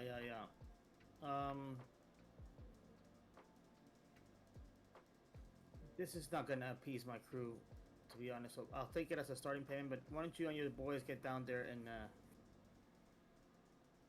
and then figure out if there's anything else that is of use to us that we could take, because this is not gonna do it for us. I You're would taking ask... damage. While you were down there napping, your boys were doing the Lord's work and making idle threats and shooting shit at us. So I myself am hurt, and yeah, this is not gonna do it. So do better. What is just to paint the picture of this on this deck? What are Nomad and Angus doing? I would like to try to gather some beehives. You guys like push past the guys and go down below deck. So I'll just Yeah, tell that's you what what I you was see. thinking. The main guy kind of puts his hand up like, hey, be careful. Give me your That suit. doesn't, yeah, it doesn't phase me. Yeah, Just you guys both shoulder check him on both sides, and he kind of takes like a defensive step back as you guys walk right past him. So below the deck here, you can see like little shitty like hanging loincloths where you surmise these goblins probably sleep. And there is like a hole in the floor that's covered by a wooden door, and there's like yellow detritus all around that door, and that you surmise is the honey. But that door is closed, and behind it, regardless of what your perception level is, you hear a like loud buzzing noise. Yeah. There's no lock on the door. Alright, I mean, Angus, what are you thinking? I'm about the same size as these guys. We could take one of the suits and put it on there. I'll go Yeah, down there. You can take the goblin one, and I can take the tall ones. Oh, you go up to the captain and say, "Give me your suit, please." Yeah, Minus but the I'm also clean. gonna have my dagger out. Yeah. Angus, Red River, you're just now explaining to him like, "Hey, we're gonna need more." And he Yeah. goes, and Angus comes up and he says, "Here, yeah, take my suit." He's like only got like boxers on, and they're like the heart ones because it's very funny. But underneath Yeah. is like a 43-year-old dude. Yeah, He's yeah, just yeah. like a regular human dude. And he's like, "Oh, hey, sure, here, you can have mine." Angus, it fits, but there is a smell. Thank you. Yeah, it's got a bit of a funk. After a few moments, yeah, you guys are both head to toe in your little suits. Yeah. Wait, And I love did you this. say this guy was also a human? Yeah, this is a human dude. I wonder if he wanted, like, metal free. We should tie him up and take him. Are you saying this out loud? No, but that's gonna be a thought for at the moment, because me and Okay. Angus are You just looking mumbled to spiffy and we're yourself. going down. We should steal this guy. I have This man is standing in front of you without shirt or pants on. Go ahead. before we do the cutscene with Angus and Nomad going down below deck on their suits. Their special adventure. Yep. I tell the boy, Varric, is it Varric? Yeah, Varric pops his head up. I said, Varric, look if this catapult is any good. Like, inspect the construction, see if it's worth bringing on board, and then we'll make an assessment based on that. Just for simplicity's sake, I'm gonna say we both dropped anchor and like maybe lash the ships together, not to where they're fully Yeah, connected, but where you can easily go back and forth. Yeah, yeah. Start yeah. onboarding one with Yeah, Varric says, "Sure, boss," and he steps over a dead goblin with lots and lots of blood all around. Watch your step there, kid. Got a little messy in here. What happened? I feel like I was only in the ship for a few moments. They were attacking us, and yeah, the cats they caught some hams out here. We're good. I mean, aren't they just trying to live just like us? Yeah, but you gotta pick your fights, just like we did. This is the lesson. This is a lesson for them. He shrugs his The shoulder, smaller crew. and Yeah. I guess this guy will never learn it. He pokes the Yeah. dead body. Yeah, no, he won't. That's all right. Yeah, Varric's looking at you guys go. You're standing in front of this hatch. You got these ill-fitting outfits. You look like little beekeepers. Is there a hatch to get to the, like, main deck of the ship as well? Like, can we, like, close ourselves off to make sure there's not a whole lot of collateral? Or... Yeah. There's like a little screen, like a little makeshift screen you could that folds out from the bottom onto the main deck. So yeah, you can Alright, protect. perfect, You yeah. can like seal off this area. It's Yeah, a I feel double like that's a door. good idea. It's like a double door situation. You step in, you close Oh, the yeah, one it's door, like a and then you contaminate- have to open up the other door. There's a contamination chamber, for sure. Yeah. These goblins definitely designed a ship with a contamination chamber. Do you guys I'm gonna open the door? look at Angus, go for a fist bump, and then just open the hatch. I don't know if Angus is gonna fist bump back, but it's either gonna be awkward or cool. So, We're fist bumping all right, so that's cool. and we're jumping. And then yeah, we're just gonna sauce open the hatch. And You guys are like the cool cops and the other guys where they both jump off the roof at the same time. It's great. You Aim and for Samuel the and bushes. Jackson. Yeah, yeah, you guys aim for the bushes and jump off. Do either of you have a light source? I have dark vision. That's a good light source. Yeah, you land in the bottom of the ship, and even through like the apiary little boots you've got on, the ground is sticky. You land with like a click, and with your dark vision, you can see that the whole like bottom of this ship is like buzzing. Most of them, even with this added movement, are just walking around these honeycombs. But every like inch of this ship is like a comb they've built. And they look like they do in cartoons. Like they are perfectly circular, and one comb is like the biggest and obviously the original. It's probably like 30 feet of movement in here, but all movement will be difficult. This like the honey is built up to the point where like walking around in here is kind of a hassle. Imagine walking through like 6 inches of molasses. And Angus, Yeah, no. do you have dark vision or you cannot see? I cannot see, so I'm gonna tell Nomad we should look for a queen and take the queen with us, and then have the colony follow, and then we'll have our own little beehive. Question for the DM. How dangerous is this? I can give you a number. No. Oh, okay, sorry. I don't- What were you gonna Yes. ask? Would these be considered tiny woodland creatures? Would these be considered? Correct. Yes. Bee. Yep. Yeah, like a bee because of all the bees we're doing. A woodland Yeah. creature. In my Like bee. by the book, no. In my head, yes. So I'm gonna say yes. You would find this creature in the woods, so I would say it meets that definition. Oh, I forgot you have your Perfect. cute little acorn helmet on as well. Yes, I do indeed. So I'm gonna try to find. I guess I'm gonna go to the main. What are they called? Comb. The main comb here. It is about 15 feet away. Yep. I'm gonna go there, and then I'm going to ask for the queen. As you get closer to this comb, the activity in this room grows drastically. They seem fairly calm in their temperament. Like you can see with your dark vision, like some of these wasps are as small as like a millimeter, little babies. But the biggest ones you're seeing are like nearly like 6 inches in size. Oh dear God. Okay. Yeah, and there are an uncountable amount of them. And as you get closer, they begin like swarming. They haven't attacked you yet. You're probably 10 feet away from this main hive, but there are a significant amount of them. All right. Well, I would then just like I'll pause. I guess I'll read the room a little bit. Angus, Like you're a- hearing just loud buzzing all around you. You cannot see anything. So I'd like to God.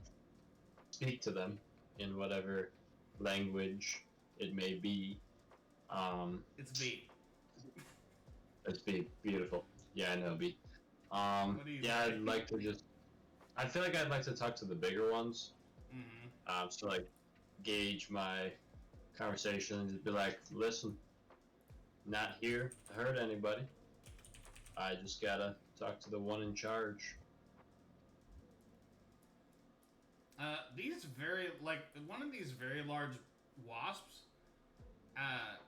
like approaches you and like kind of like hovers in front of you, and says,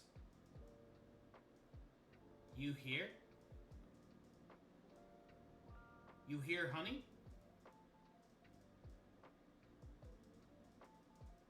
Yes, of course. The Do you great hear buzz. And you hear, I don't know if you can talk to multiple at a time, but you hear the buzzing around you and this creature kind of like get louder. Buzz. Like almost hypnotic. That's good. Let's see here. I'd like to pick up. Like, is there any honey on the ground I can like scoop with my hand? Like, There is enough to use it? ample honey on the ground. And then I'd like to just hold it in front of me and ask them how they like it, if it tastes good to them. Oh God, you know Bee? Yep, of course I know. Everybody knows bee. It's a common language now. This, you touch poop.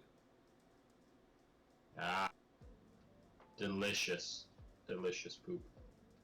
How do you make it? Another large bee begins hovering next to its friend. He says, "Make, eat poop."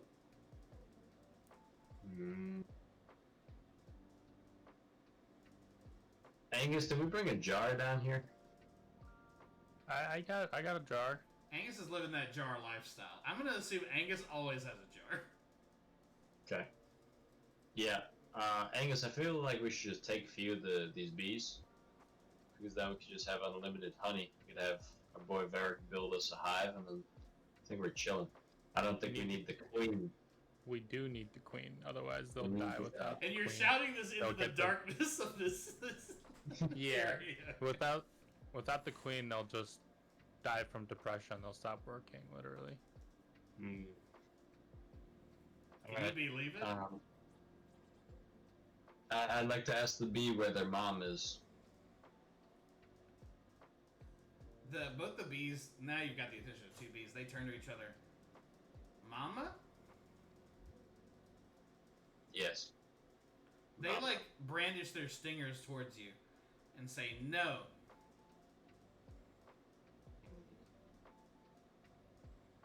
I have a gift for Mama. Make me a persuasion check against these bees. I will roll insight for the bees. 11. What gift? Good gift. You show. A third bee appears. I could see Angus, right? Yeah, he can't. You see him like his arms are kind of like out around him, trying to like understand where he is. I'm gonna take the lid of the jar. I just want the lid. Just the lid. Angus, you can hear about 5 feet away. Your friend is asking for the lid of your jar. Angus, The lid. I need the lid. Just the lid. Can you go grab it? I can't see anything. I have it out, I but mean, I'm gonna. I could grab it, or I could try to guide you. No, okay, I'll just grab it. That'd be a horrible process. Okay, so I grab the lid, and then I show them, and I say, gift. They kind of like the three of them like part the way, but they stay very close to you. Okay, so then I'd like to just, if they're parting, that means I could walk towards the queen. I'd like to make my way to the queen. Yeah, you begin slogging through this honey, and as you're getting closer, you're seeing like a closer look at these big honeycombs. And the largest one has a hole that's probably almost big enough for you to put your head through. And this, like, the like, honeycomb at the very back, as you get closer, it looks hard. Like, the others look kind of spongy and, like, porous. This main one looks like made of a denser material. Okay. And now there are many, many, many wasps around you. Large and small. Angus, I'd like you to can call hear, out- like, the activity in here is ramping up significantly. Yeah, I'd like to call out to the queen bee. What do you say? I have a gift for you.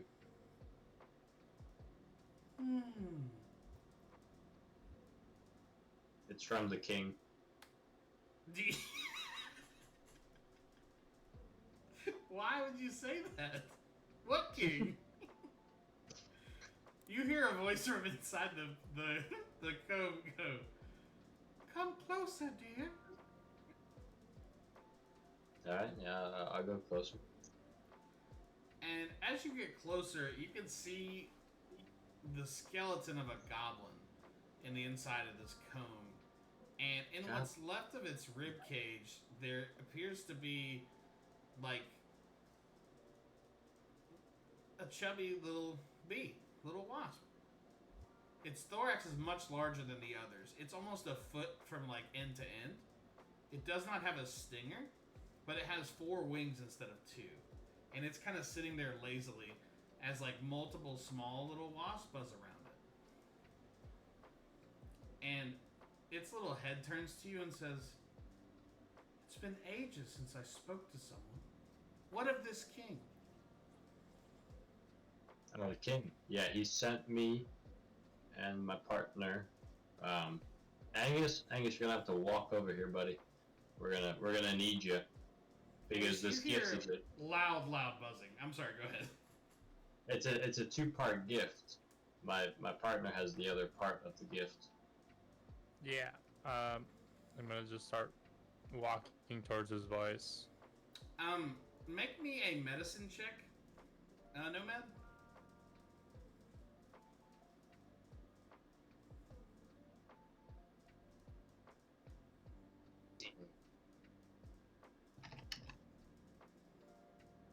How much was it? 18. Oh, that's great. This goblin skeleton you can see is less than a day old.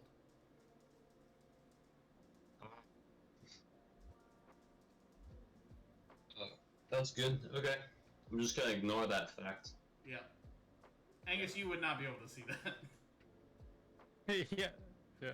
Red River, how long would you wait until you checked in on them? How much trust do you have in these boys and their adventures? Well, I mean, I am familiar with the chipmunk adventure of 3 days ago, right? That's true. So I know that sometimes some of these coercion techniques take time, and then I started thinking, one of us should go down there. But I started considering, none of us have suits, so I tell the fellow, what's the fellow's name? Oh, my name? Jonathan. So I'm thinking you ask one of your beekeeper fellas to go check on my friends, just make sure they're good. Aardvark, I know you guys. Yeah, you guys want to get the show going. We need to get the show going. Let's see what they're up to. 2 of the goblins are like trying to like drag the body of Dennis like to the middle of the ship so they can perform some sort of goblin funeral. And they both nod at Jonathan, and they head underneath. At this moment, Angus, as you're like slowly like making your way through the darkness and hearing this loud buzzing, you do feel like 2 creatures drop in with you. And do any of, I don't remember who speaks Goblin. Oh yeah, Angus does. You hear these goblins say,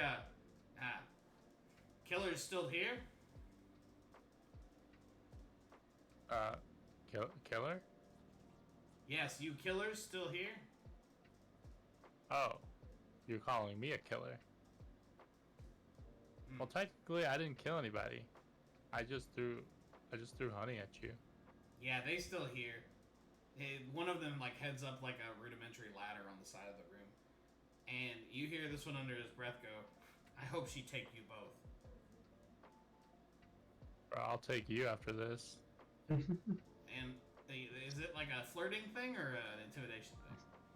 No, I'm gonna make him work on my island for free for the rest of his life. Oh, you mean it was a third secret human or sentient being entrapment thing?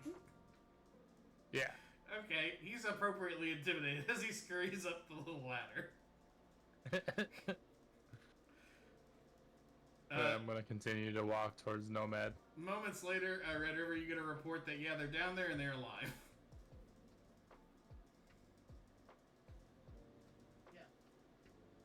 Yeah. So you guys, you are in it now. Nomad, what would you like to do? Red River, is there anything hold you on. do? Yeah, I just say, hey, Johnny, go back down there in 5 minutes and let the fella know we need them back, and give him 5 minutes to sort it out. But if they don't come back in 5, go get him. Yeah. Okay. They've got standing orders now to be like, go, like, bring them out of here. If Yeah, get them top deck in 5 minutes. yeah. I want to let them conduct their affairs. You know, they went Yeah, down yeah. there You're gonna. These are gentlemen of esteem. You know, you don't Yeah, want to harsh yeah, their yeah. game. Yeah. And they've done these shenanigans, but I know what Right. the deal is. Yeah. You all kind of have a business first mentality. Yeah. Just trying to make that moolah out here. You know what I'm saying? Nomad, you are standing in front of this queen, surrounded by creatures, and Angus, you have made your way to your very good friend and associate. All right, Hey, so here's the other part of the gift. What is it? very good. So with my palm open, I'd like to have the lid and tell the queen bee that it's a new throne, a new seat for her to rest on. This woman is a little. Well, no. Make me a persuasion check. Or I guess deception. I guess we're deceiving her. Deception. Team. How much? 14. Oh, lovely. Can you bring it a bit closer?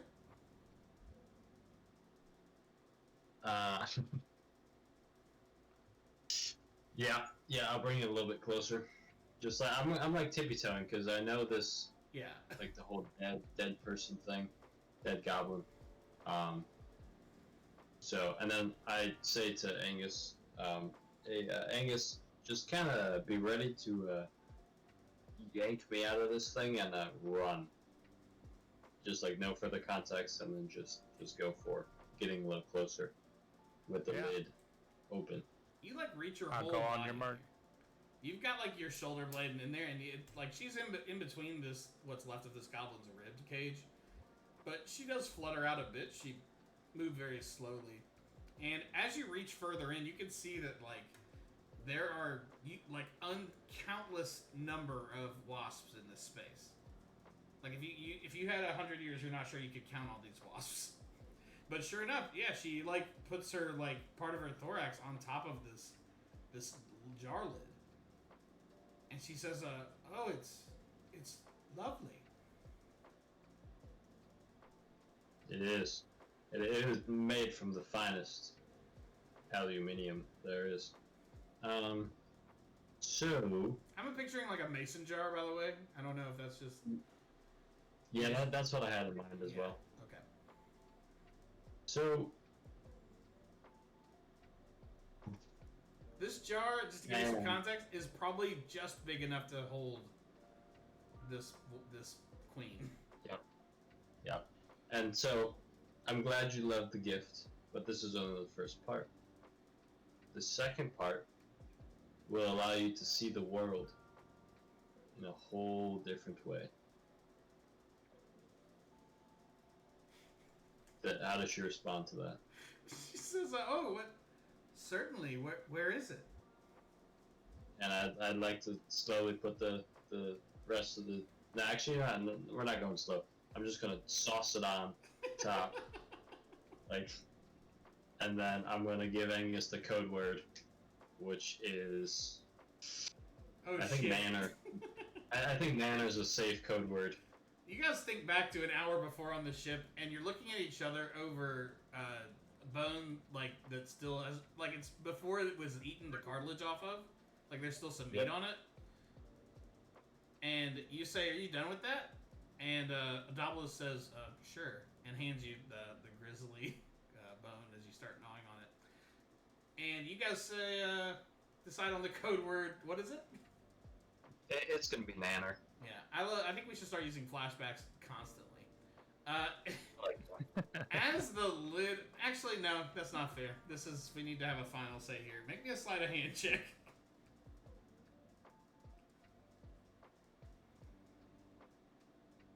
7. You gotta Not good. slide the lid on top of this. She's quite large, like wasp, and you struggle to get the top on, and you drop the top of the lid, and she like slowly flutters into the air and says, "The king has betrayed us all. Attack!" And every wasp here collapses on you like a dying star. Okay. I was planning for this. So, this is gonna be kind of crazy, but I'm going to remove my... Oh, wait, no, I don't need to remove my You helmet. take your shirt off. No, that would have been a really bad idea. I'm gonna chug my the juice bottle from the other goblin island that made me gigantic. So I'm gonna Holy chug that shit. right now. And we're bringing the ship down.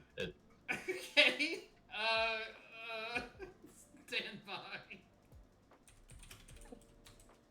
I didn't sign up for this. Angus screams, "I didn't sign up for this," as the wasps attack all of you. And Nomad, this is what happens to you. Your size doubles in all dimensions, and your weight is multiplied by 8. Your growth increases by 1 size category from medium to large. If there isn't enough room for you to double your size, you get the largest possible maximum in the size of the space. Until the effect ends, the target also has advantage on strength checks and strength saving throws. Your weapon grows to match this new size and does additional 1d4 damage. Instead of being, how tall are you normally? I am 4'2". You grow to the height of 8'4", as this seemingly small room is now minuscule. As imagine you're a giant standing in the smallest porta potty you can imagine. As you grow, you're smashing the comb and wood around you until you're filling this space and you can hear like the oak in this wood creaking. I'd also like to... What do you do? No, I was just gonna say, you said my weight multiplies by 8? By 8. So I'm now 1,240 pounds. The bottom of the ship also begins to creak angrily as little rivulets of water start breaking their way through the bottom of the ship. Unfortunately, these wasps do begin attacking. Well, that's not fair. Angus, what do you do while this is happening? I'm gonna hop on this ride and this big dude right here. He'll pick me up. Uppies. And so uppies were given in this Stingapore adventure. Yeah, I feel like I'd like hug Angus, like try to protect him a little bit, you know. I roll a natural 20 to determine how many and how much delicious wasp poison sinks into your body. Shit. This is a dangerous situation. I'm gonna take this. Oh my god. You take 10 points of poisoning damage as like several wasps sink their stingers into your body. So I have a question, I guess. One of my defenses is poison. Oh, you take half damage. Beautiful. We should remember that. I think that's happened before. Only 5 points. Yeah, you only take 5. You feel this poison enter your vein, but your dwarven capillaries don't allow the poison in. That's how I'm going to decide that happens. You are heavily damaged. We're not in combat, but you are in a dangerous situation. But with your immunity and your size and Angus holding on, I guess, to the back of your torso like a little backpack, maybe a little fanny pack, you guys have an opportunity to move. You're about 10 feet from the exit, I would say. But with your largeness, you can make it even with the difficult terrain. The floor is creaking, and this is difficult for you to like maneuver through without destroying the cones. Yeah, I was... my quarterstaff also grew significantly. So Yes. I was just gonna try to like bust a hole in the bottom of the ship. Yes, as a matter of fact, it'd be hard to maneuver your quarterstaff because now it's like an 8-foot, like, huge log. Yeah. You don't need to make an attack roll because you can attack a thing you're standing on. You can see little, like, with your dark vision, you can see water making its way through the honey.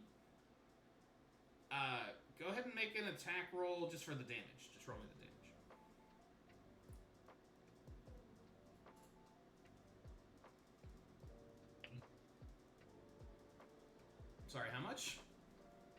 10 damage. And then add 1d4 to it.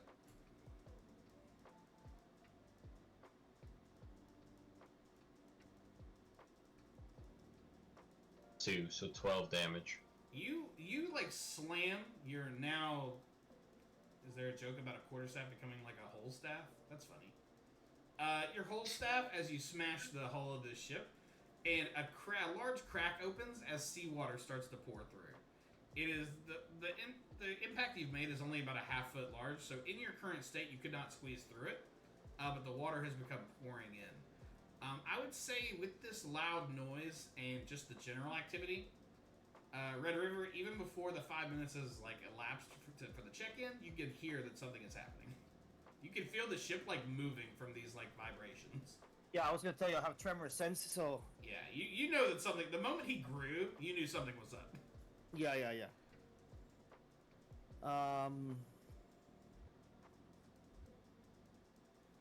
I don't know the guy's name, but Captain, send your His send name your is men Jonathan.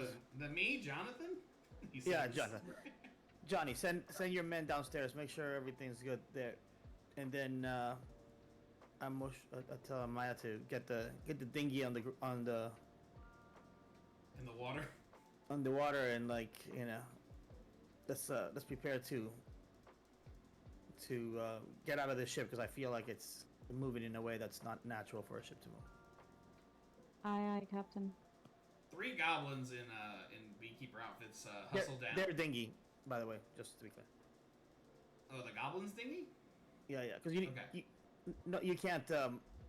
you can't port all the ships, right? So you need a small vessel to move. Yeah, to and no. fro.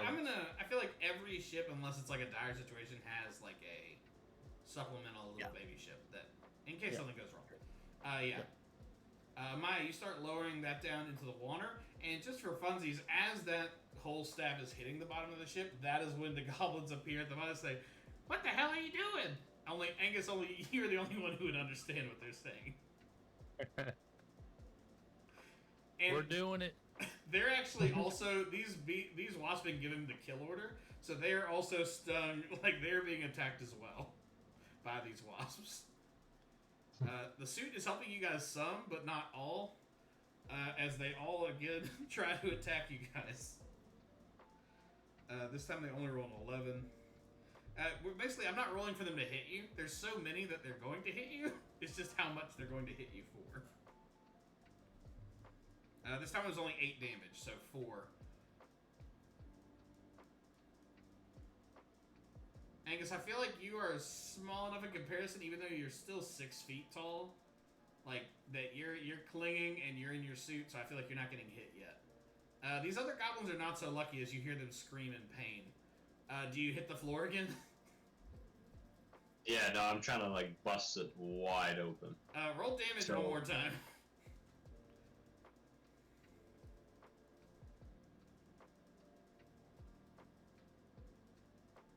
Another 10, and then the 1d4 as well. Yeah.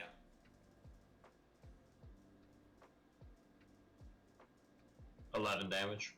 This time you feel the crunch, and like the wood is like poking outward, and for a moment you wonder if like you barely did any damage at all, and then the force of the water reverses and starts pouring into this room as the hole rips open about 2 feet wide. And the wasps are now like panicking, and they are like flying to find any escape. One of the goblins begins scurrying up this makeshift ladder, as the other is consumed by a swarm. It is a horrible situation. You can hear the queen letting out a, "Don't let the king escape." What do you do? Well, they're gonna. What do you do? What do you and Angus do? Angus, make sure the goblin doesn't open that door. All these bees are going down. And if this is the last time I talked to you, it was nice knowing you. Don't open the door, guys. Who, the goblins? Yeah. But we're gonna die in here. The water is like 3 feet high now. Tell them it'll be alright. We have a rescue crew on their way. We have some of those fish people on our boats that can save us. Are we dressed in that? Or did we Yeah, just you get guys outta have this quick back and forth as this room fills with water and bees. Go ahead. here? Can we just like get out of here? But No. I feel like this is the scene from like National Treasures where like the water's flowing, and it's like somebody's got to stay behind, so we're all staying Somebody's behind. got to keep the door closed. Yep. Angus, what do you say to the goblins?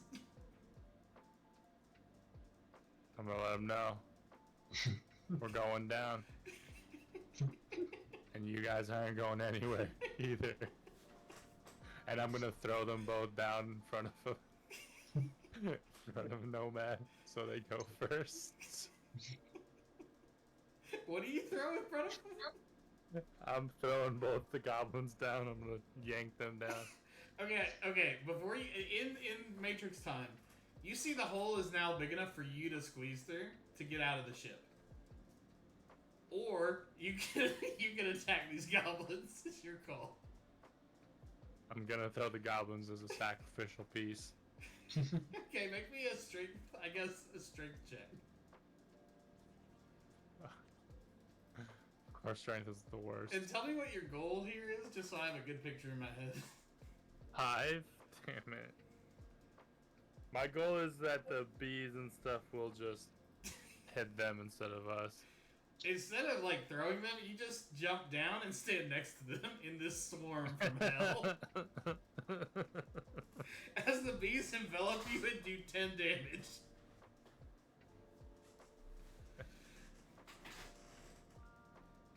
Red River, you can feel the ship shuddering now as it begins to take on real dangerous amounts of water. Amaya, you are in the water with the rescue vessel.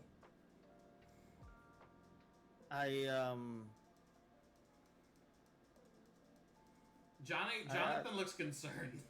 Yeah. I say, okay.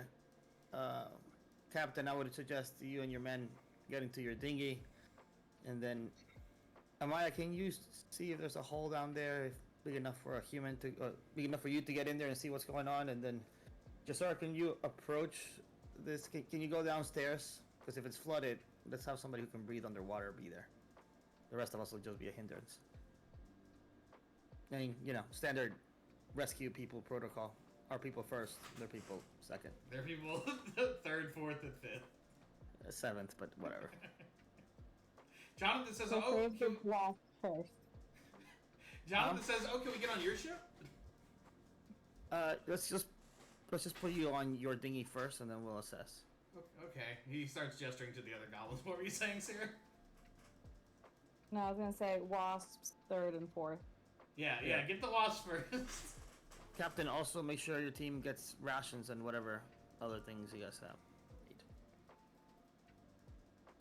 Dark. He like gestures to them. Oh, like two of them go down to like go grab stuff from the midsection of the ship, and Jonathan like himself jumps in the water and starts swimming to the dinghy. Jasora, if you're there, I'm just going to assume that you are going to make your way over into the hell part of the ship. I thought I was still in the main ship. Hold You are. on He now. like yells over to you. What'd you say? Well, he yells over to you. I forgot what Red River you said. Send her down into the ship. I'll man the waters like surrounding the ship. Yeah, do that. Yeah. I mean, we need to get ready because if this thing is taking on water, we need to rescue our people. You guys should be in the Gotcha. water. Jump in the water. Nomad and Angus, the situation is changing quickly. The makeshift ladder is still somewhat intact, but now the amount of air you're sharing with these wasps makes it very difficult to see. Angus, the hole is below you, and you can hear the unfortunately, it's kind of a curse with this helmet on. You can hear the panicked cries of thousands of wasps drowning. What would you like to do? The hole beneath you, at your new current size, would be difficult to fit through. Can I swim through it? Or... Angus, you feel like you definitely could. But it's probably 4 feet high now, so this room is full of water. Angus, how comfortable? And it is dark, so you can't see the hole. That to be fair. Go ahead, Ang. Go ahead, Nomad. Oh, he can't see it all. That's beautiful. Angus, swing your jar around, capture some bees, get out of here, and I'd like to bust the hole open even further. Yeah, go ahead and make an attack roll. Angus, do you do that? Yeah, I'm gonna gather up some bees. You reach into your Hopefully catch pocket the of queen. limitless jars. The goblins around you have stopped crying and started whimpering. Make me a sleight of hand check to try and capture some wasps. As the I got water an reaches 8, your by the way, chest. Drew. How much? 8. You smashed what was left of this section open. It is now like a 3.5-foot hole. The water is like surging in, and you can tell the like goblin craftsmanship for this boat is like giving way. As like you can feel the ship like teetering and starting to sink below the waves. Roll the 23. You get a jar full of delicious bees, and you slide the lid on perfectly. Amaya and Jasora, you guys are swimming in the water around. You can now see the ship listing, and you can see the hole, but you can't quite make out what's inside. But it does look like a flurry of activity. And we're just going to do one more panicked wasp attack. There's not many left alive now. You're both going to take 5 damage from the wasps. It is poison damage, so that's going to be only 2 for you.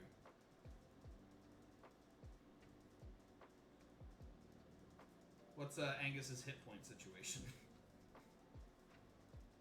We're still kicking. Is it, I would guess, low? You don't have to tell me the exact number, but I would Yeah. assume it's low. Yeah, let's say low, but we're kicking. You are moving more sluggishly than you've maybe ever felt as welts from all these stings begin to like course through your body. You do not feel good as this water begins to like reach your head.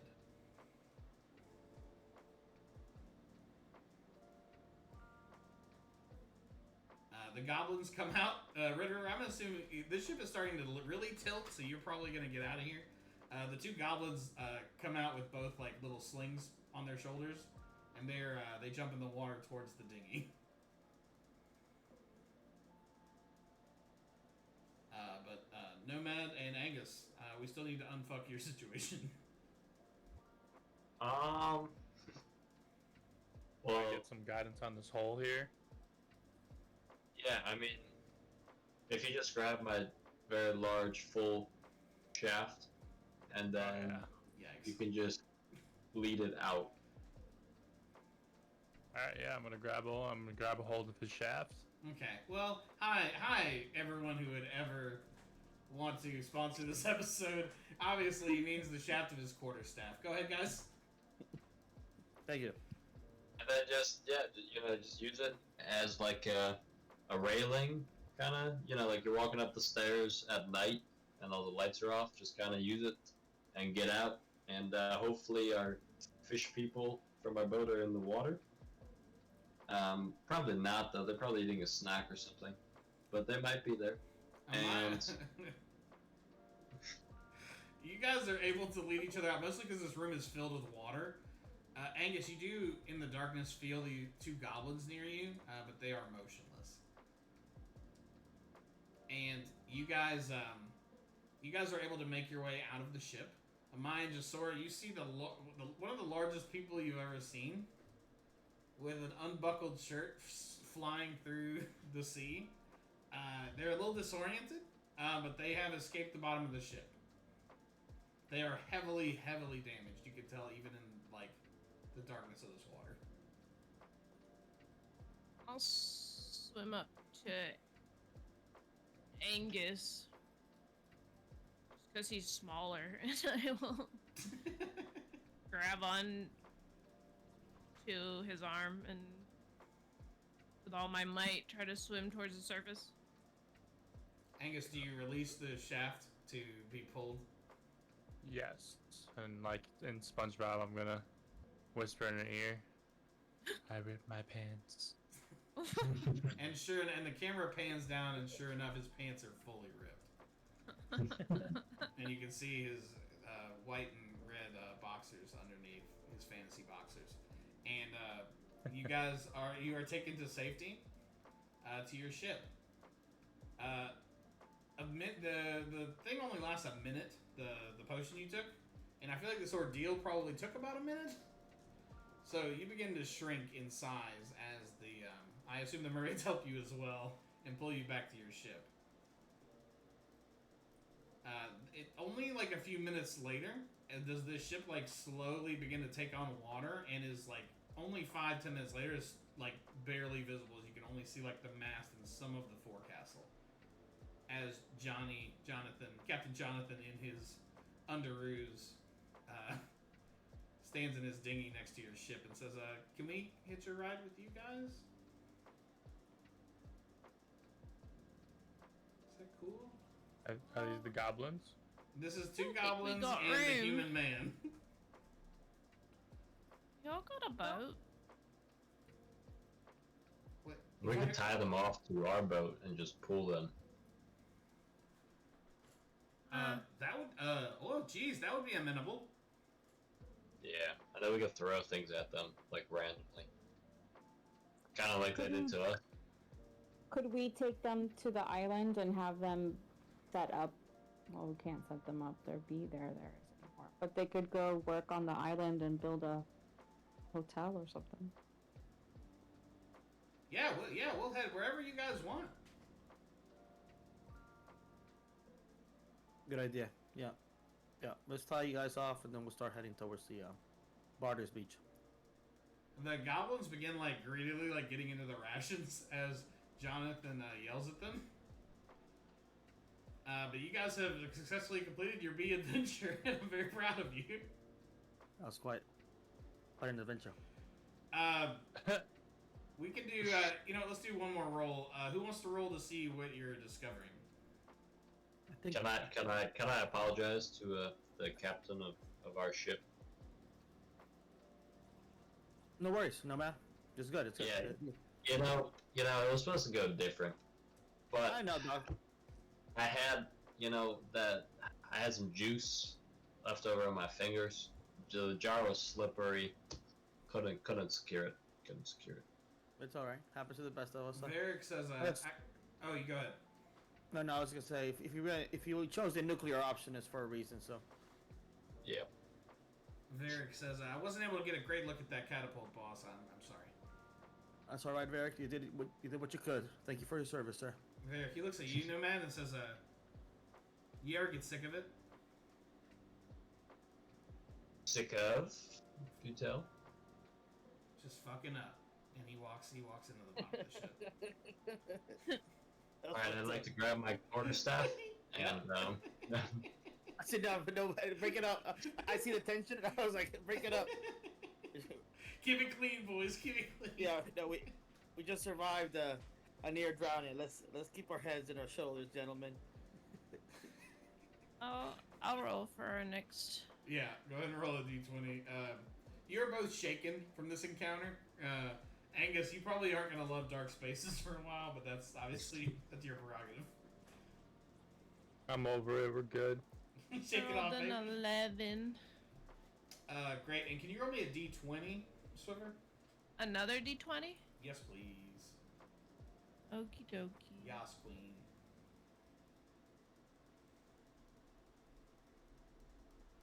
A 7. Oh, I'm sorry. Did I say a d20?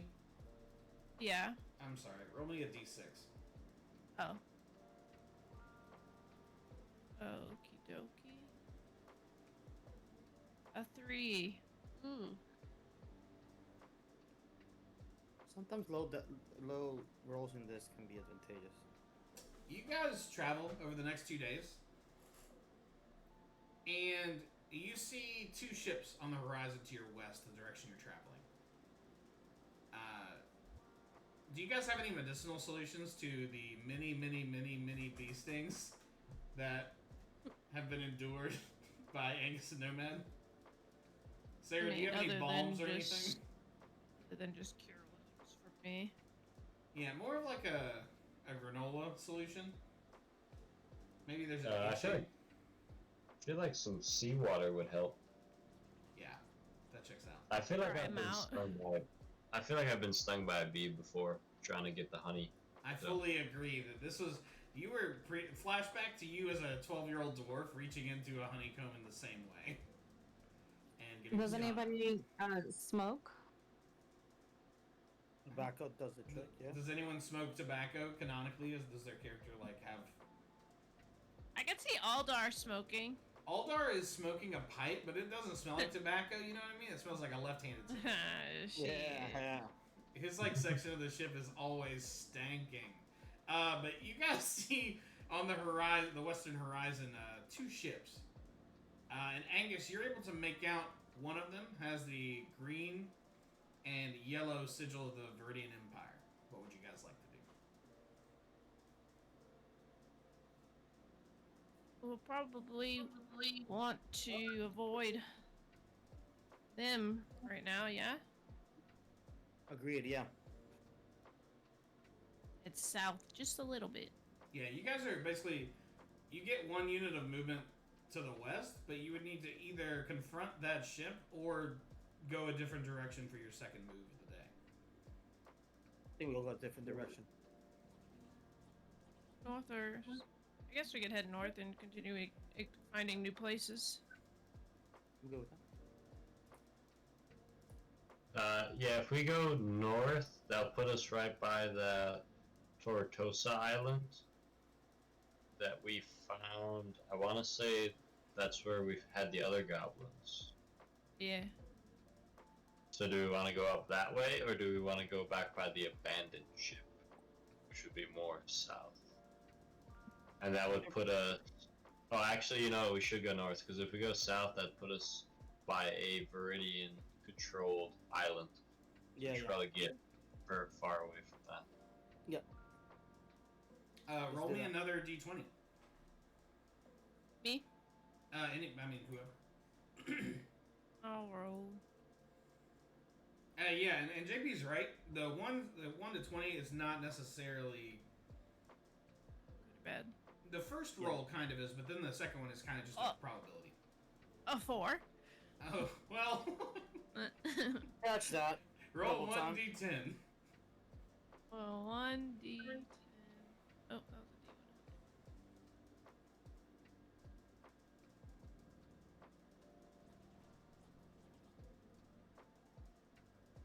d1. A 5.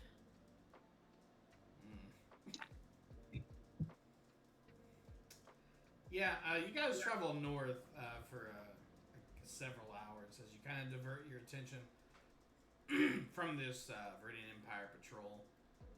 You don't think they saw you, and after a couple hours, it's more or less confirmed.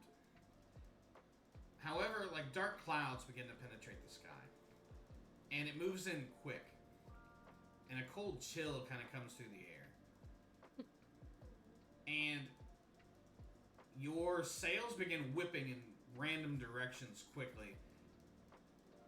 You hear thunder in the distance, loud and dark, as the sea begins to churn around you. And you are caught in a windstorm, as the wind continues to come out of nowhere and change directions violently. Who is on the sails? I need someone, at least 2 people, like working the sails of the ship.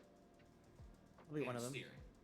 Red River is at the helm, as like bits of like icy hail reflect off his face. I'll also Both of man you take turns who's at the helm. sails. So this was Jasora, Amaya, and Red River's turn at the sails. Is that right? Or at the steering the ship? Sure. I need sailing checks from all 3 of you, as you see like these water spouts appear around you in the water. Scary. You I've seen know that water it's, spouts in person. oh, they're fucking terrifying. They were really cool at first, and then like It's cool. yeah, then you're like, wait, this is But weird then as you're like, shit. shit. Yeah. Yeah, these are appearing all around your ship. You know it's like 2 o'clock in the afternoon, but it's as dark as midnight, with not a cloud in the 19. sky. 8. Japer, it's gonna be on you. 3. That's not very good. Well, I was working off a hangover. Okay. Yeah, Red River like is seeing double. So these spouts really freak the shit out of him. And instead of furling up the sails quickly, you try to go like faster to try and escape this situation. Unfortunately, this hail and this wind starts ripping through your sails. 1 second.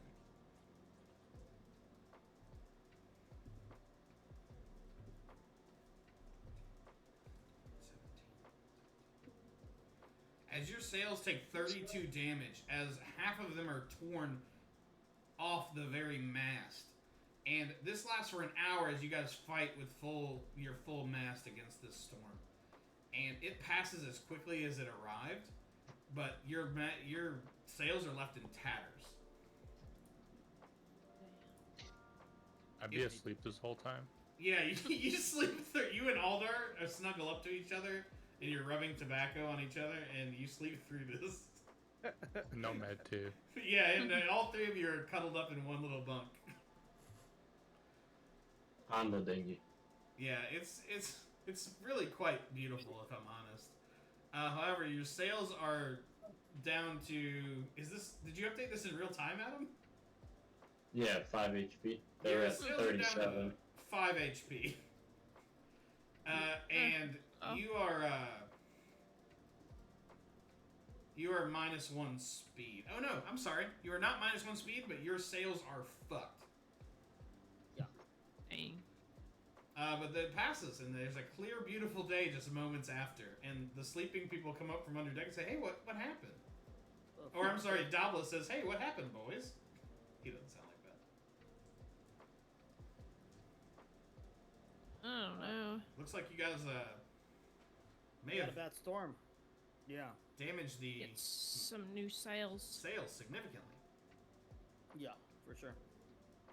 We're gonna need to patch him up as we go. We also have a lot of sail material down. Yes, downstairs. luckily you guys did buy the sail material. It would take probably like half a day's work, and I would need someone to make that roll. Basically, it'll be a sailing roll. Or shipwriting. I'll do it. Hey, I'm sorry. No, wait. What rule? Sailing sailing or or- shipwriting, whichever. Because I feel like this would be either. I'll do ship writing. Okay. You guys still have enough speed to move one, but this next movement you would only move one space, Mhm. and we would 20, use your rations. I don't know what you're down to now, but 21. 21. Yes. Amaya, you're Jill of all trades. Have you started a pie for shipwriting yet? I don't believe I have. Well, I hope you're hungry because that's another 4-piece pie that you're gonna fill in for one.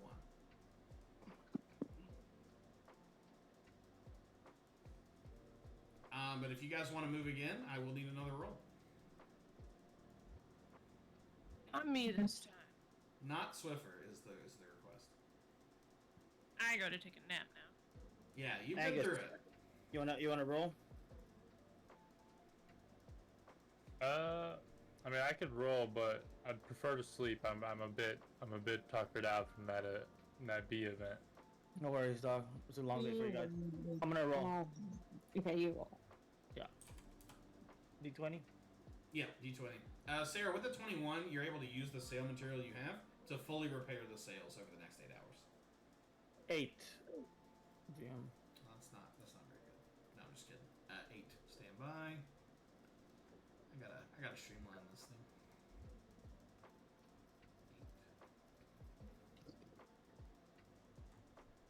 8. Roll again, but this time a D20. Oh, I'm sorry, a D20 again.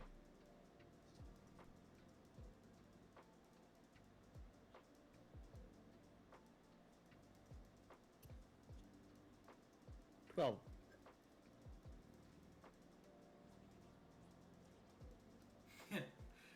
You guys are you're sailing and you see like a small like coastal reef nearby. Like it's just under the water and it's easily visible as it's like a bright like blue and green. So it's not any trouble for whoever's steering the ship to avoid. However, you do see a group of like wide-eyed tide merfolk who look a lot like Doblis, and they appear at the surface of the water in front of you, not dangerously so, and they kind of wave their hands at you, like trying to get your attention. So we pull up. You guys like drop anchor, and these tide merfolk like scurry up to the side of your ship without making contact. And like 5 of them appear, and they look up at you and they say, do you have a captain? Yeah, that's me. Excellent. Well, we have an exciting opportunity, he gestures to his friends. We would love to learn more about you, and we'd love to pay you for your efforts. Mm-hmm. Go on. What else does this involve? We are conducting a survey to gather data. The one behind him, like, nods, like, a lot, and pulls out a fantasy clipboard made out of coral or something. Yeah. We would like to come aboard, please. 1 second. Let me consult with the other merfolk in this vessel. And I summon Jasora, Maya, and Douglas. Okay. Certainly. Take your time. I was like, hey, we got some of your folk in here. You guys want to let them up? Or should we continue on forward? Well, most merfolk are. They typically have, normal, non-evil intentions, so they doubt they're gonna do anything bad, but they seem more like Douglas's type. Douglas, do you know these people? Just to be clear, you are insinuating that all Tide merfolk would know each other, yes? I'm literally Douglas. I'm a Tide merfolk like you. Obviously, we don't know each other, but they're conducting surveys. Don't you do? You literally do research. Do you know these people? Just seems like an odd thing to say. I Douglas. am your people. Oh my god. Douglas, have you Douglas. had beers with these guys, or maybe went to class with them? He like Maybe peers dated over your the sister? side, and he goes, I have heard of this type. These are more extroverted among my kin. And Jasora, you can recall, like, in your little pod that you lived in, I don't want to, let's not stick with pod, but maybe we'll rewrite that later. But your like tribe of merfolk, like, you would occasionally hear about people like this who are basically gathering like data and just traveling from like tribe to tribe to gather as much information as possible. Like, this would not be unheard of amongst tide folk, merfolk people. A proper oceanic survey. Yeah. I mean, Yeah, we could ask them what kind of information they want, as long as they're not taking anything. Yeah. All right, fellas, get up in here. They We also don't need any more rats to feed. Jesus. Sarah's like, I'm gonna guard the fucking ration so these nerds don't try to eat anything. Yeah, especially the peanut butter. Thank you for letting us aboard. My name is Walter. He puts out like a webbed hand towards you. I pound it. You are filled with a paralysis poison. No. He says, excellent. I would like to speak with each of your crew, please.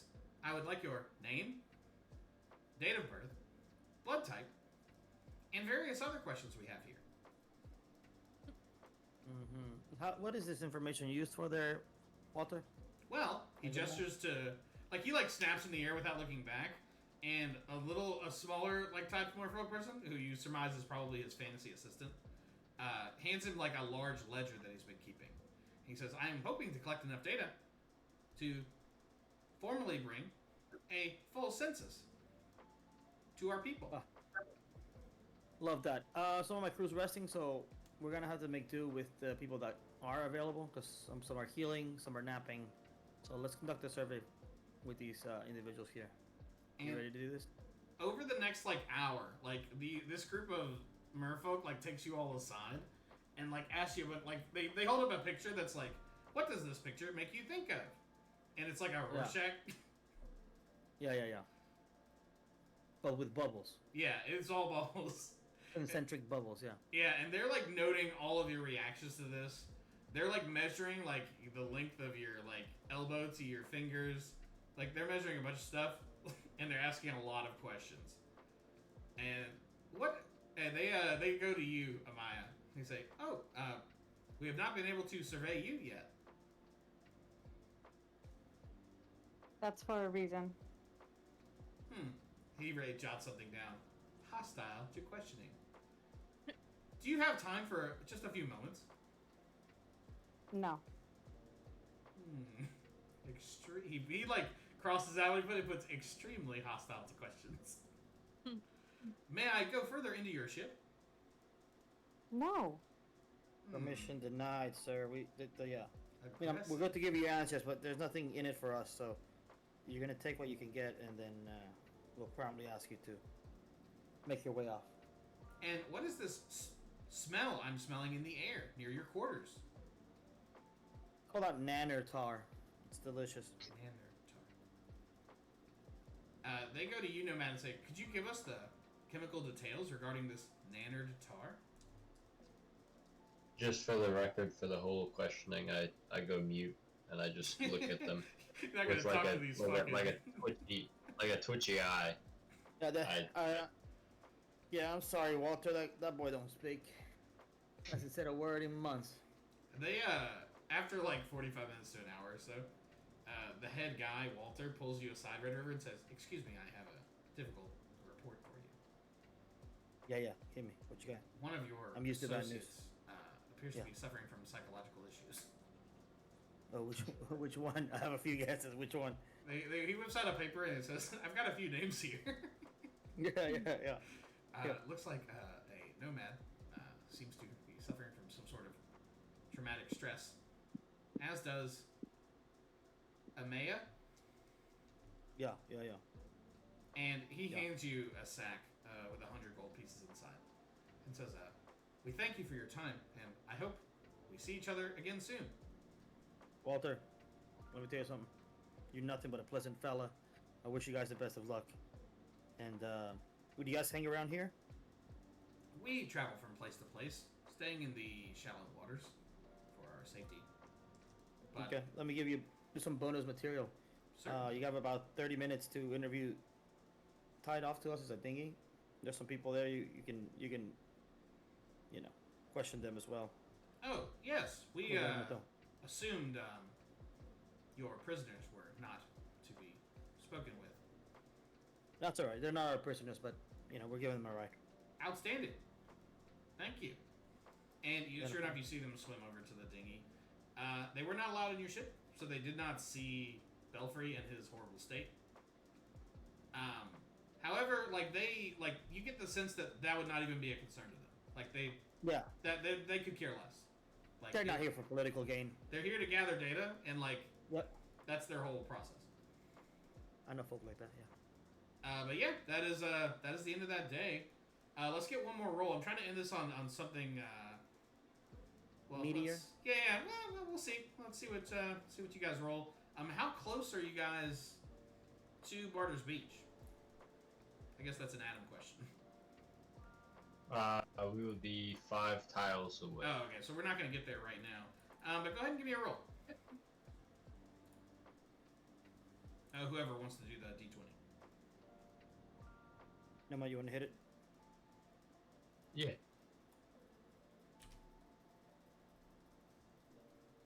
Are we no longer doing the D10 interaction? I felt like it was a little forced, so I felt kind of bad. I mean, we can. Oh, Sarah, don't you know Sarah's a mo of making things awkward for no reason? Sarah, roll 1d10, please. Yeah, I was gonna say I kind of like the random interaction. Oh, hey, I'm here for it. I thought it was kind of a dud when we did it, but you know what? If you guys like it, I like it. It just it builds a nice little Rapport. Oh, I Yeah. completely agree. I think I'm a genius. I agree completely. So what did you roll? I rolled a 16. Let's do the D10 first in case something really pops off. Keep the 16 though. Please remind me. I rolled a 4. All right, Jasora, roll me a D10, please.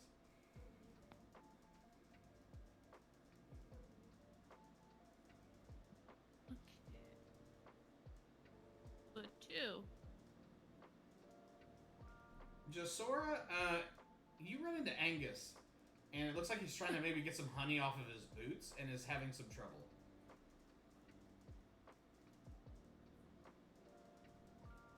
Hey. I'm gonna need that Where again. are in we? Are we Australia. below deck or? You guys tell me. It's probably in the. Boy, he just woke up. Maybe. And guys, I keep it Where- PG, please. Jesus Christ. What's up, Angus? You need help there? Can't get this frickin' sticky juice off me. Frickin' I feel Stuff like is this isn't delicious, the first. though. This first time. This isn't the first time you've had. This is the You've had second yourself time. in a sticky mess. I've You also been know- around for that other time. That is. Anyway, what can I do to help you? I don't know. Do you got any paint thinner? Fantasy paint not at thinner? the moment. Take the stuff right off. Say that we have any. Well, I mean, I could go see what Varric has. He might have something with his carpentry. Maybe he paints too, since he paints the boats and shit. Any alcohol? For me, not the honey. I could definitely get you some alcohol. And I had a stash in my back pocket. A little shot. Whoa. Is it baby rum? Yes. Are you an alcoholic? No. It's just my special stash. You can have it. Wink. Yeah. Only Yikes. alcoholics keep a special stash. I promise. No more comments. For the record, Nomad does have a special stash. Nomad pops up from underneath the deck and says, "Oh, you guys talking about special stashes?" Oh my. And Aldar has a completely different special stash. Yeah, Aldar has a third and fourth special stash. It's a sticky icky stash. I Turns out that pour- 18% of the weight of this ship is just everybody's. It's all it's all stashes. There's no room for anything else. Yeah, and my math never adds up. I'm like, why does this ship weigh so fucking much? Everywhere you guys look is just more and more special stashes. I pour a little bit of the baby rum on his shoe and wipe it. A single tear rolls down Aldar's eye as he knows somewhere that some rum is being wasted. Do rolls you over. think it removes it from the shoe? Yeah, definitely helps. Oh, there you go. It's my Okay. special stash, not for drinking, for other uses, and that's it. I swear. Right. You Secret guys- between us. You guys both bend down to look at the shoe, and you bump your heads together and look up at each other, and your faces are very close. Ow! I'm gonna bump my head into her head. I'm I run gonna away. Watch where you're going. Okay, and I run away. And you guys travel for a couple more hours. And sure enough, you see an island on the horizon. It looks busy. There's ships coming and going from the eastern side of the island. And you see lights. And you see the tallest man-made building you've seen in a long time. With a glimmering red roof caught in the sun. And a ship pulls up next to you. And you see a fin in the water. It's probably about 5 feet above the surface of the water. And it dives through the air and smashes through the center of the ship you were just eyeballing. And as you see it soaring through the air, Jasora, you recognize it immediately. It has a huge dorsal fin along its ridged back.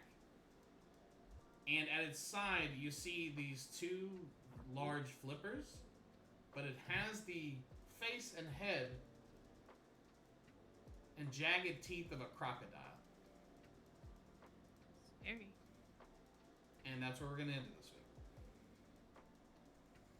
Good job, guys. You survived a Bee-utiful encounter. I think we're going to keep the episode name A Bee-utiful Life, colon, I a was trip to gonna Stingapore. name it Oh, the go ahead. Scattered Bee. Okay, well, that's pretty good. How about this? Was it Very- very original? The Bee movie. The Bee movie, a scattered bee Very adventure. original. Bee movie. A scattered bee adventure. I wonder if there's Be a character. aggressive. I'm sorry? Be aggressive. Okay, now you're just saying words. But thank you so much, guys. I think we did a lot of poll voting, which I love doing polls in Discord. Thank you guys for voting in them. I don't remember where we landed, but I feel like some people have hard outs for tomorrow. So are we looking at a double down or not really? It's okay. You won't break my heart. Because we won't be playing this Tuesday. Because I think Swiffer or MC is traveling. Yes, he's Oh coming. yeah. So we'll Oh, reset Tuesday. for next week after that. I won't put you guys all on the spot, but I'm good to run tomorrow. I don't have anything going on, but you guys may or may not. I'll put another poll in the chat, so we won't commit to anything right now. Does that sound good to everybody? I'm good either way. We are close to 3rd level town, so if you haven't looked at that, at least do some little googling. But obviously, up to you if you want to decide in the moment as well. You're at least I will. an episode or 2 away. Yeah. But I'm excited about where we're headed, guys. I'm here for it. Let's roll. And anyone, I don't know, people are probably pissed because we haven't streamed in a while. But we're back and we're doing it, and we're looking for sponsors. So send us some money. Swiffer, you had a sign out that you said you were going to do. Oh. Go ahead with it, with the signature sign off that you're going to do. We will CC you later. That was as good as it was the first time.